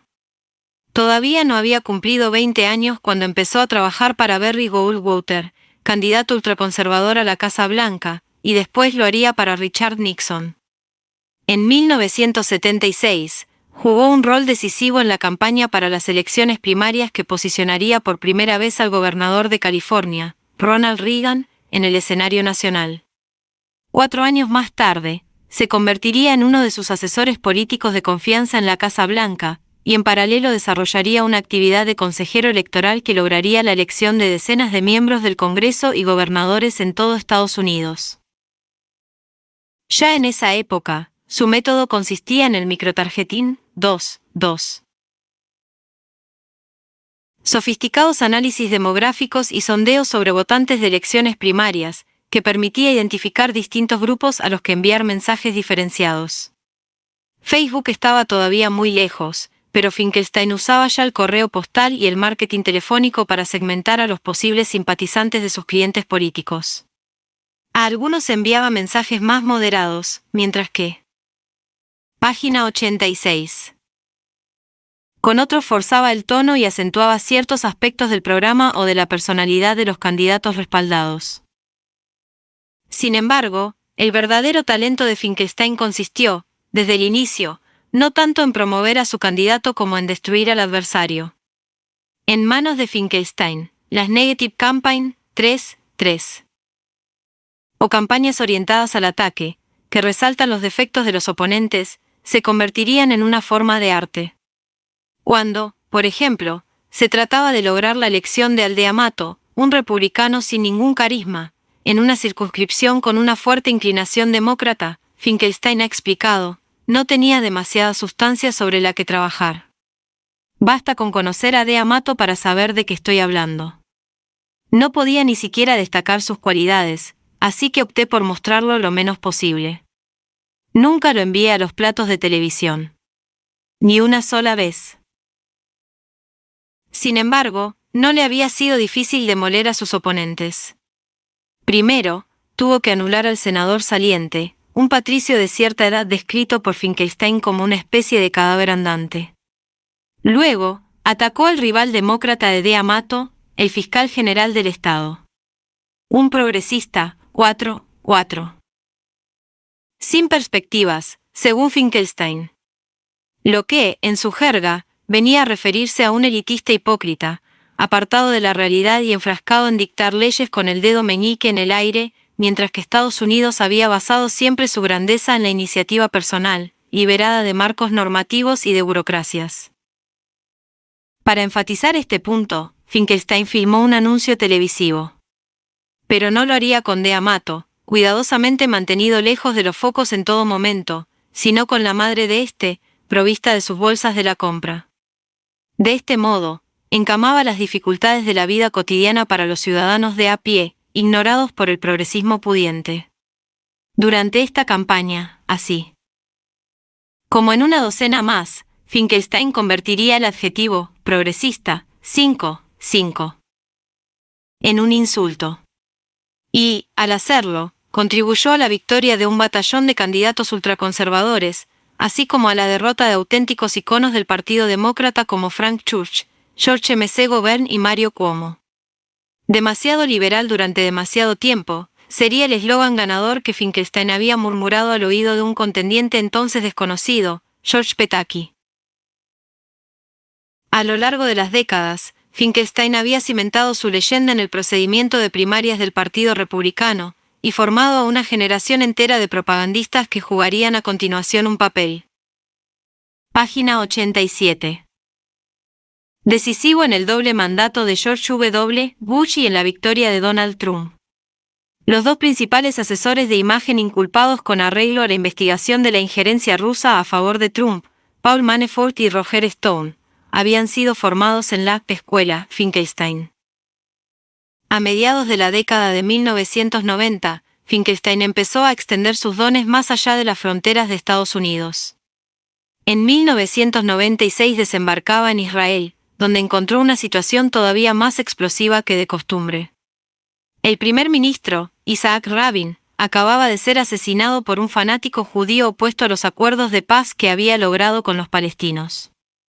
Le sucedía en el cargo su ministro de Asuntos Exteriores y Premio Nobel de la Paz, Simón Peres, una figura moderada de renombre mundial, para la que todos auguraban una holgada victoria en las elecciones de la primavera siguiente. Pero Finkelstein no se dejó llevar por el abatimiento. De modo que su candidato, Benjamin alias Bibi Netanyahu, era considerado un extremista inexperto y poco fiable. En primer lugar, Artur lo incitó a teñirse el pelo de gris para lograr una apariencia más respetable. El aspecto físico es importante, declaraba. El candidato más maduro gana las elecciones en el 75% de los casos. Luego empezó el cometido habitual de demoler al adversario. Pérez quiere dividir Jerusalén, dar la mitad a los palestinos, he aquí su estrategia de ataque. Con ayuda de una campaña encarnizada y totalmente inédita en Israel, Finkelstein caricaturizó a Simón Peres como un traidor a la patria, imbuido en las habituales ilusiones piadosas que caracterizan a los liberales de todo el mundo. Por contraste, el eslogan desarrollado para el candidato conservador era simple y eficaz: Netanyahu es bueno para los judíos. Básicamente, solo él era un auténtico patriota y solo aquellos que lo apoyaban podían ser considerados auténticos judíos. El resto era solo progresista. 6. Débil o, peor aún, cómplice de los árabes. Poco importaba que el 20% de los ciudadanos israelíes fueran árabes, si la estrategia permitía consolidar el bloque del verdadero pueblo israelí tras su candidato, Finkelstein renunciaría a los otros votos con los ojos cerrados. Sorprendentemente, la maniobra funcionó. Netanyahu logró la mayoría gracias a un puñado de votos de diferencia y se convirtió en primer ministro de Israel. En los años siguientes, Bibi lograría afianzar su hegemonía política utilizando la simple línea divisoria definida por Finkelstein: nosotros contra ellos, el pueblo de un lado y sus enemigos del otro. Quien no está del lado de Netanyahu no es un verdadero judío. Mientras tanto, la leyenda de Artur. Página 88. Finkelstein, el soce de la derecha nacionalista, continuó su expansión hasta alcanzar los dominios de Europa del Este y del antiguo Imperio Soviético. El propagandista corría de un lado para otro, de la República Checa a Ucrania, de Austria a Azerbaiyán, y en todas partes desplegaría sus talentos en campañas negativas. A veces a la ligera, como en Albania, donde produjo un vídeo electoral que comparaba a un luchador de sumo, a un canguro y al adversario político de Finkelstein. ¿Qué tienen en común estos personajes?, se pregunta una voz en off. Ninguno de ellos tiene ni idea sobre Albania. En retrospectiva, Finkelstein ríe todavía. El candidato se enojó, explica. Convocó una conferencia de prensa para declarar que lo habíamos comparado a un animal, a un canguro. Después de eso, todo el mundo quería ver el anuncio. En otros contextos, se requería un enfoque más crudo. En 2009, Finkelstein desembarcaba en Hungría, donde le esperaba.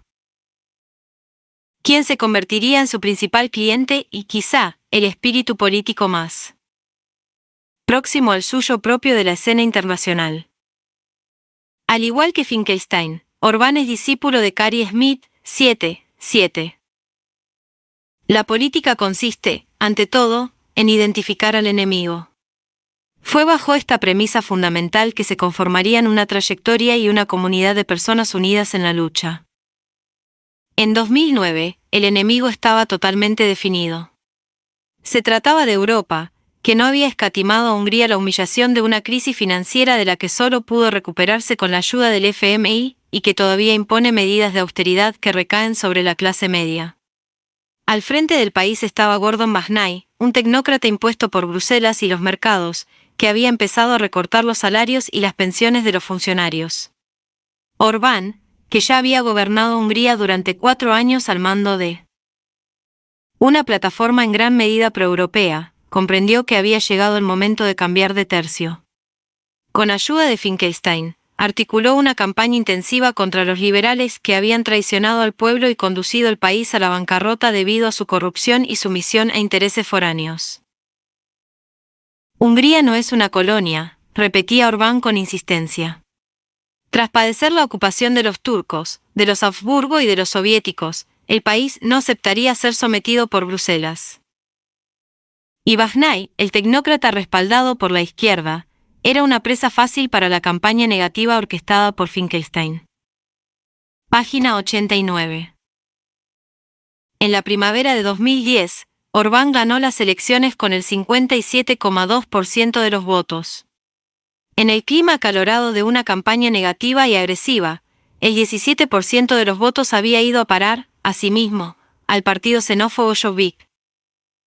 En realidad, 3/4 partes del electorado húngaro habían votado ese año a un partido de derecha o de extrema derecha. Los viejos partidos de centroderecha y de centroizquierda que habían dominado la escena desde 1989 fueron humillados, con los socialistas pasando del 46 al 19% de los votos. De este modo, en Hungría se materializaba con años de antelación el escenario que se impondría a continuación en otros países europeos. Desde el principio, Orbán presentó la victoria no como fruto de la alternancia democrática, sino como el comienzo de la revolución que finalmente permitiría al pueblo tomar el poder. Un manifiesto por la cooperación nacional, en el que se indicaban el trabajo, el hogar, la familia, la salud y el orden como 6 pilares de un nuevo sistema nacido de la voluntad del pueblo, fue ratificado por una mayoría parlamentaria y exhibido en los edificios públicos.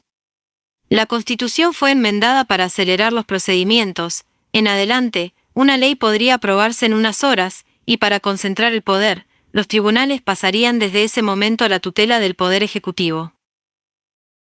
Orbán instrumentalizaba así el espíritu de venganza de una nación que, tras la Primera Guerra Mundial, había sufrido la amputación de 2/3 de su territorio y 2/5 partes de su población. Tras el Tratado de Trianón de 1920, más de 3 millones de húngaros despertaron en países extranjeros, Rumanía, Checoslovaquia y Yugoslavia. Desde su entrada en funciones, el gobierno del pueblo concedía la ciudadanía a todos los húngaros residentes en el extranjero y proclamaba el 4 de junio, fecha de la firma del Tratado de Trianón, Día de la Solidaridad Nacional. A partir de ese momento, los ciudadanos de origen húngaro de los países vecinos se convertirían en uno de los principales y más sólidos pilares del electorado de Orbán. En las elecciones de 2014, el 95% votará por Fidesz, el partido del primer ministro. Sin embargo, sería la ciudadanía en su conjunto la movilizada constantemente por la lucha de la liberación nacional, escenificada por Orbán y sus asesores. En este contexto, se introdujeron impuestos especiales a las multinacionales extranjeras. Comprar tierras de cultivo se volvió prácticamente imposible para los extranjeros. Los medios de comunicación, tanto privados como públicos, debían someterse al control ejecutivo. Todo. Página 90. Ello en flagrante violación de las normas más elementales del mercado común europeo. Cada vez que las instituciones europeas intentaban, tímidamente, hacer oír sus voces, Orbán aprovechaba la oportunidad para evocar los recuerdos más dolorosos de la historia de la patria. Somos del todo conscientes de la naturaleza de esta asistencia no solicitada que los camaradas ofrecen, y reparamos en ella incluso cuando no se presenta en uniforme con hombreras, sino en un traje con buen corte, declaraba, por ejemplo, con motivo de la Fiesta Nacional de 2012. Montado sobre la ola de la lucha por la liberación popular, Orbán ganaba de nuevo las elecciones en 2014 y, gracias a una nueva ley electoral, su 45% de porcentaje de votos se transformó en el 90% de los escaños parlamentarios, 96 de un total de 106. Sin embargo, a partir de ese momento algo se había truncado. Todo iba de mal en peor, una serie de escándalos de corrupción salpicaron a figuras cercanas al primer ministro. Jobbik recuperó escaños en detrimento del partido gubernamental en las elecciones complementarias. Las calles de Budapest fueron escenario de enormes manifestaciones de jóvenes que catalizaban y evidenciaban el descontento acumulado contra el gobierno del pueblo. En unos meses, Fidesz caía en las encuestas de intención de voto hasta el 20%. Tenemos que cambiar de estrategia, repetía Finkelstein, a pesar de que Orbán lo hubiera ya comprendido. Al principio, trató de conducir el debate público hacia la pena de muerte.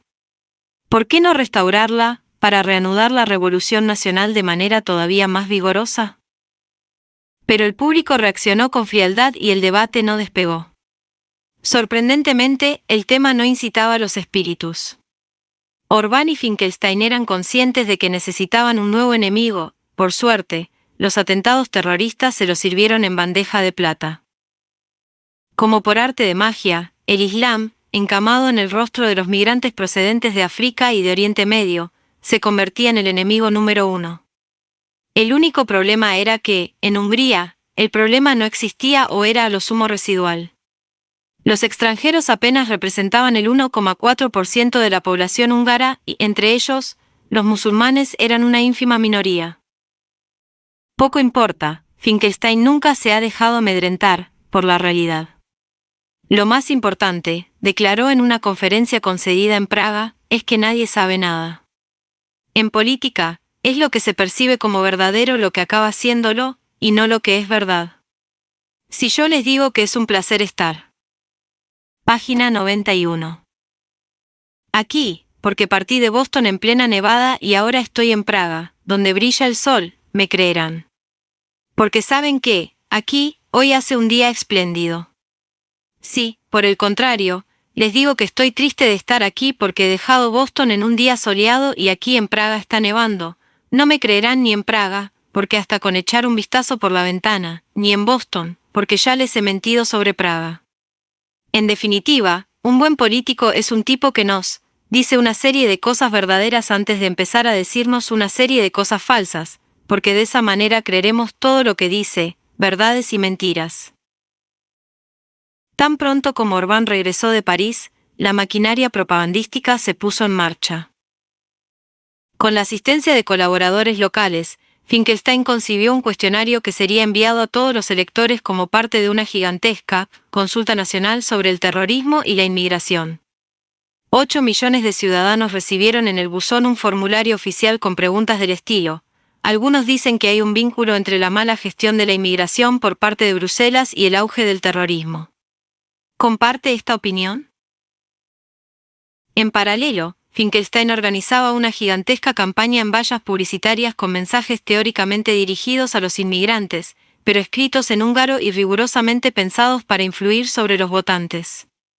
Las paredes de todo el país se llenaron de carteles con mensajes en mayúsculas. Si vienes a Hungría, no usurpes a los húngaros su trabajo. Si vienes a Hungría, tienes la obligación de respetar nuestra cultura. A diferencia de los otros dirigentes europeos, a los que la crisis migratoria de la primavera de 2015 tomaría por sorpresa, Orbán y Finkelstein estaban listos. Haciendo suyo el principio de Maquiavelo según el cual nunca hay que dejar pasar una crisis, crearon las condiciones ideales para transformar el flujo de refugiados procedente de Siria en una maquinaria de adhesión política. Y, como la suerte sonríe a los audaces, la invasión discurrió según lo previsto. Ese año, las entradas irregulares en el país se multiplicarían por 8, de 50.000 el año anterior a más de 400.000. En realidad, la gran mayoría de los recién llegados no tenía intención de detenerse en Hungría. Solo deseaban cruzar el país en dirección a Alemania y al resto de países del norte de Europa. Pero Orbán necesitaba un golpe de efecto para reforzar su mensaje de tolerancia cero con la inmigración. No solo haría aprobar por el Parlamento, en un tiempo récord de 2 horas, una ley. Página 92. Para erigir una barrera de 175 kilómetros a lo largo de la frontera, sino que impondría además el cierre de la estación de ferrocarriles de Budapest. Como consecuencia, los migrantes que solo deseaban atravesar el país permanecerían bloqueados en la capital húngara y se verían obligados a emprender una larga marcha para alcanzar la frontera austríaca. A efectos políticos, el tono intransigente de Orbán, que llegaba oportunamente en el clima de paranoia generado por las campañas de Finkelstein, funcionó a la perfección. La popularidad del primer ministro se disparó en las encuestas, mientras que la extrema derecha de Jobbik comprobó cómo el discurso del gobierno usurpaba sus principales propuestas. Los asesores de comunicación del Ejecutivo dieron a la televisión estatal instrucciones específicas sobre cómo se debía cubrir la crisis. Los niños nunca debían ser filmados, oficialmente para protegerlos, pero en realidad para evitar que se generara demasiada empatía en torno a los recién llegados. El término refugiados no debía usarse en ningún caso e incluso el término bevandorlo, que siempre se había referido a los inmigrantes, fue suprimido en favor de migrants, una palabra latina que suena decididamente extranjera en lengua húngara. Nada se dejó al azar, de tal modo que la urgencia se transformara en una oleada de popularidad a favor del primer ministro. Sin embargo, en marzo de 2016, la Unión Europea, encabezada por Alemania, firmó un controvertido acuerdo con Turquía para bloquear el flujo de migrantes en ruta por los Balcanes. La crisis propiamente dicha había terminado. No obstante, tras haber descubierto el filón adecuado, Orbán no tenía intención de renunciar a este con tanta facilidad. Afortunadamente para él, la Unión Europea anunciaba un plan para distribuir entre los socios a los refugiados que seguían llegando a Italia y Grecia, y Hungría debería acoger a 1.294 personas. La cifra era insignificante, pero para Orbán era la oportunidad perfecta para proseguir con su particular choque de civilizaciones. Tan pronto como Bruselas anunció su plan, Orbán convocaba un referéndum para el 2 de octubre, en el que se interpelaría al pueblo para que lo aprobara o rechazara. Al mismo tiempo, se reanudaba la campaña sobre vallas publicitarias, ocuparía la mitad del espacio público dedicado a publicidad en el país, con lemas como «Los ataques de París fueron cometidos por inmigrantes» o «Desde la crisis de los migrantes, los ataques contra las mujeres han aumentado mucho». El poder de atracción de Página 93. Estos mensajes radicaban en su omnipresencia, bastaba con dar un paso para toparse de bruces con uno de ellos.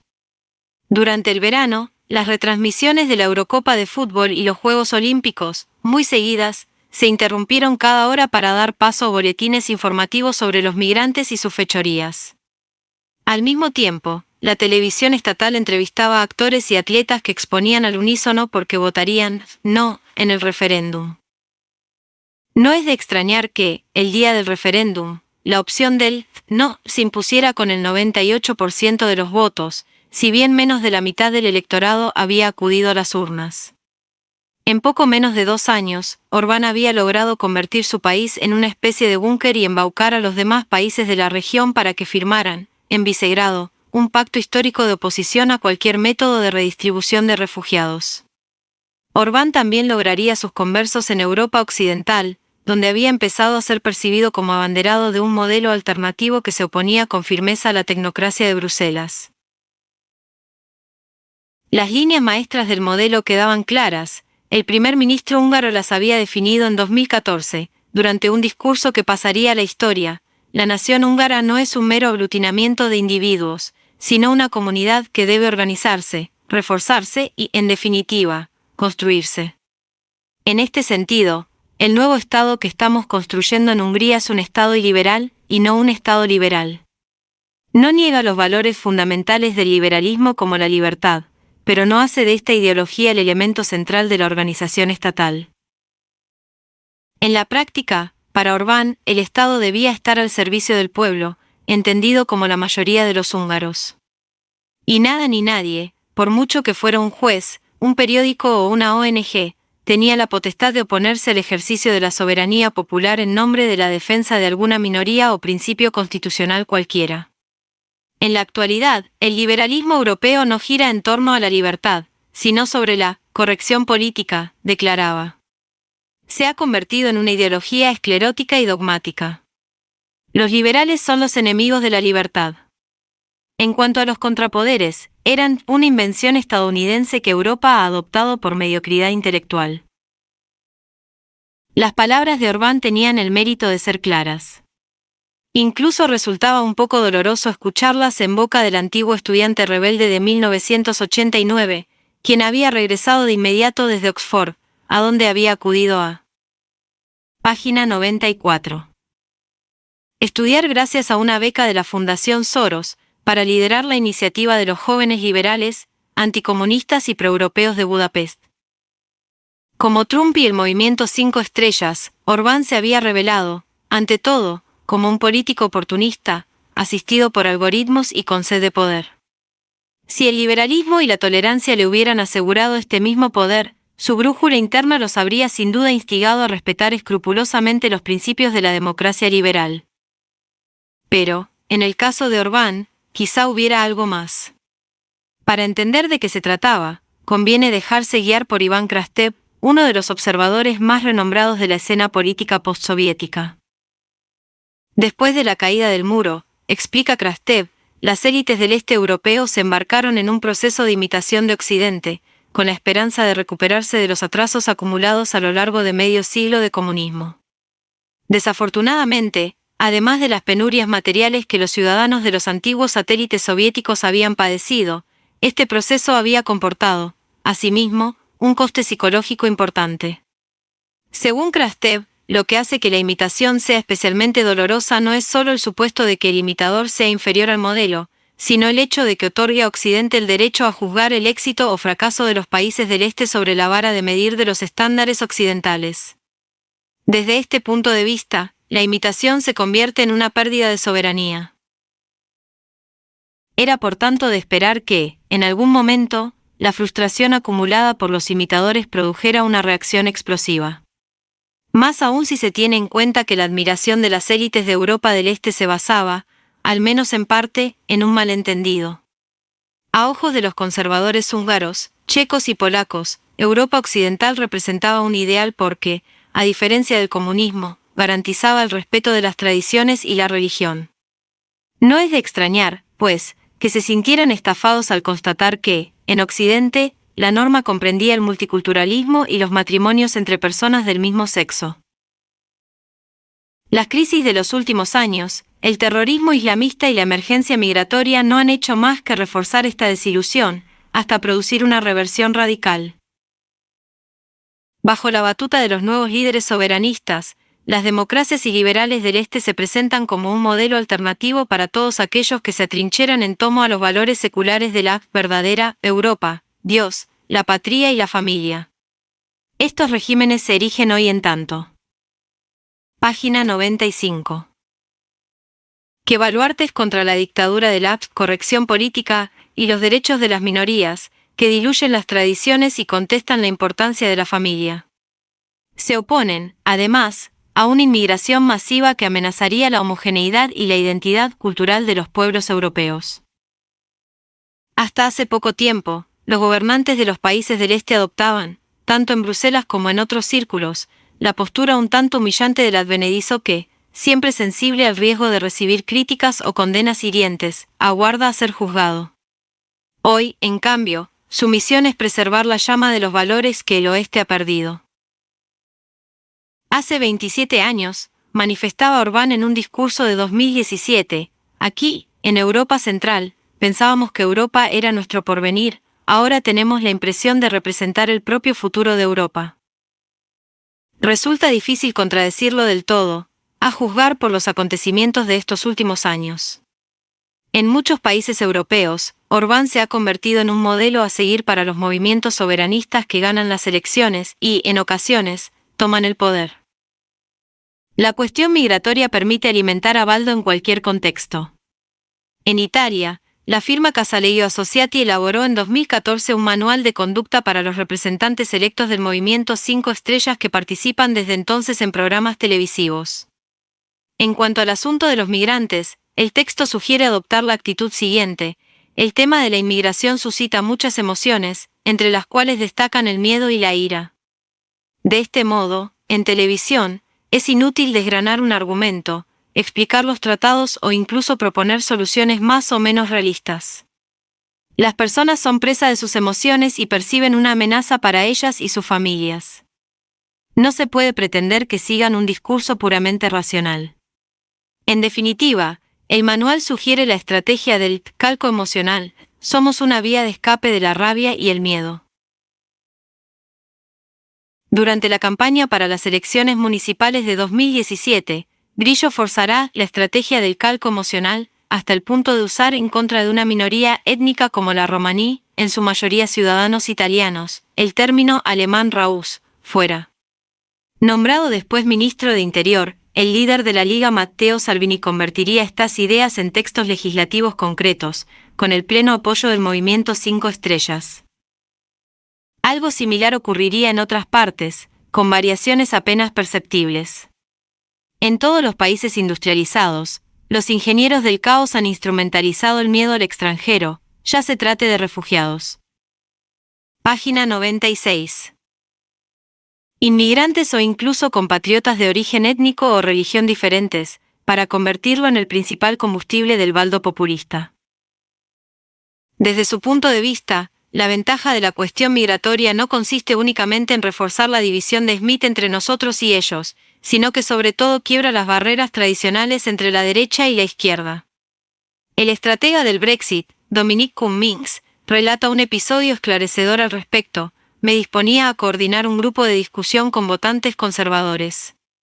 Debatí con ellos sobre inmigración durante 20 minutos. Luego pasamos a la economía. Al cabo de unos minutos, un poco sorprendido por sus argumentos, les pregunté: ¿pero a quién han votado? A los laboristas, me respondieron. Por un error de programación, me hallé charlando con simpatizantes laboristas, en lugar de conservadores. Pero, sobre el tema de la inmigración, estos votantes de la clase trabajadora eran prácticamente imposibles de distinguir de los Tories y de los soberanistas de UKIP. El énfasis sobre la inmigración permite desarticular el discurso de las formaciones tradicionales y libera un enorme espacio político para que el populista Baldo pueda presentarse, de este modo, como alguien ni de derechas ni de izquierdas. Cummings prosigue: los medios han tratado de encasillar la campaña de Leave como si fuera de derechas, pero, a ojos del público, no éramos ni de derecha ni de izquierda. Lo mismo ha vuelto a ocurrir con Trump. Trump cometió muchos errores, pero había algo de atractivo en su mensaje nacional, algo que iba más allá de las categorías derecha/izquierda. Una vez más, los medios no lo comprendieron y acabaron etiquetándolo, al igual que en el caso del Brexit, como derecha populista, con la connivencia de algunos charlatanes universitarios. Pero la razón por la cual tuvo tanto éxito es precisamente porque su mensaje no se circunscribe en exclusiva a la derecha. La cuestión migratoria es el tema sobre el que la derecha populista podría sellar su colaboración con la izquierda populista, como ha sucedido en Gran Bretaña con el Brexit y en Italia a raíz del cierre portuario decretado por Matteo Salvini. En esencia, solo se trata de transformar la oferta política para sincronizarla con la demanda.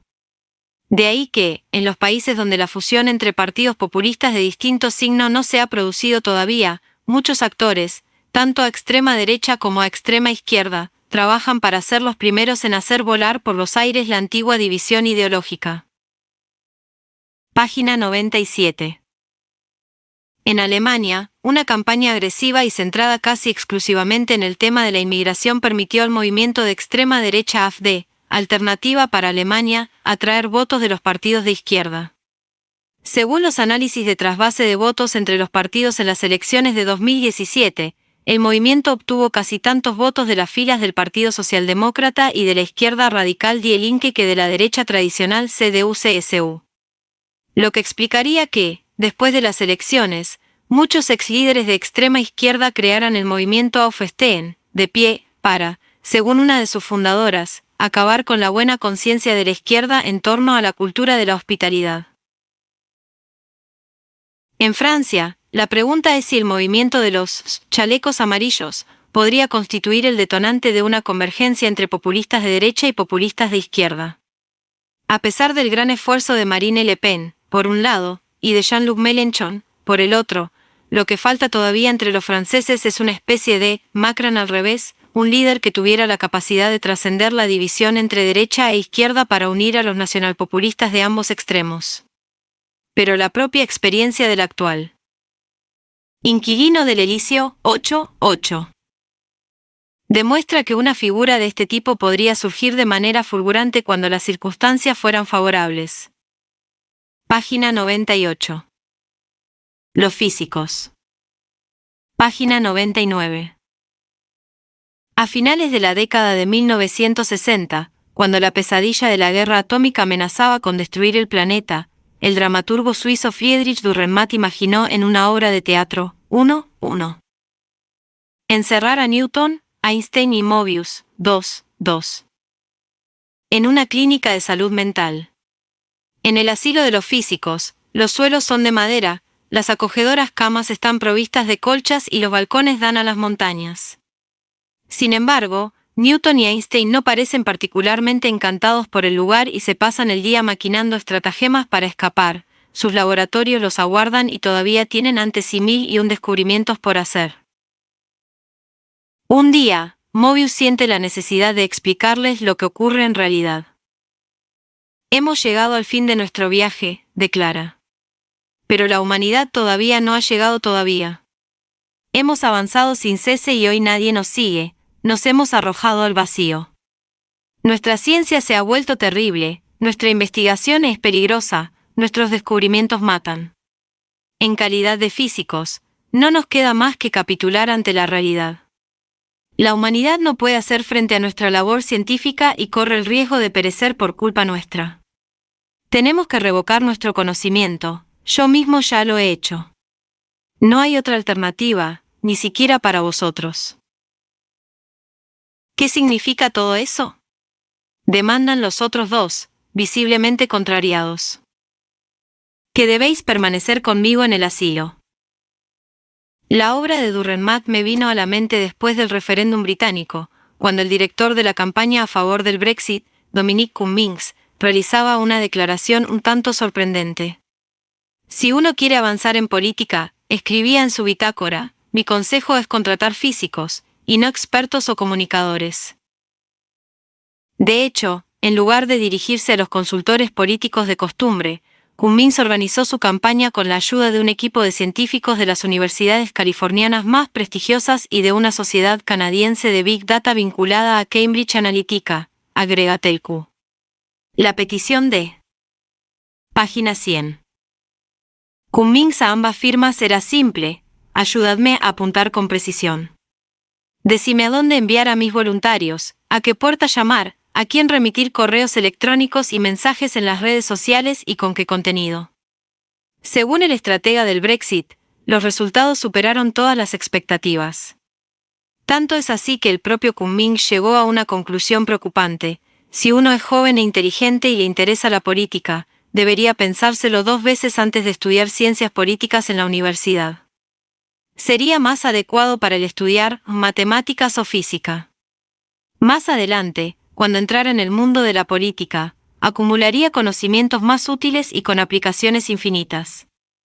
Uno puede siempre leer libros de historia más tarde, pero no siempre es posible aprender matemáticas. Ante este razonamiento, es legítimo mantener un cierto escepticismo. A fin de cuentas, el uso de tecnología en política tiende a menudo a revelar la existencia de una burbuja. Después de cada elección, siempre hay alguien que afirma que el ganador no fue elegido por razones políticas, porque tenía las mejores ideas o la personalidad más seductora, sino más bien gracias a una nueva técnica conocida solo por él, desarrollada en secreto en algún sótano de Wichita o Skopje. Después del voto del Brexit y la elección de Trump, Esta tendencia alcanzó su clímax cuando medios de todo el mundo se enfrascaron en una carrera desenfrenada para destapar la identidad de los manipuladores ocultos, de Facebook a Cambridge Analytica, pasando por los blogueros macedonios y las granjas de troles rusos, todos señalados como sospechosos de haber posibilitado estos resultados inauditos.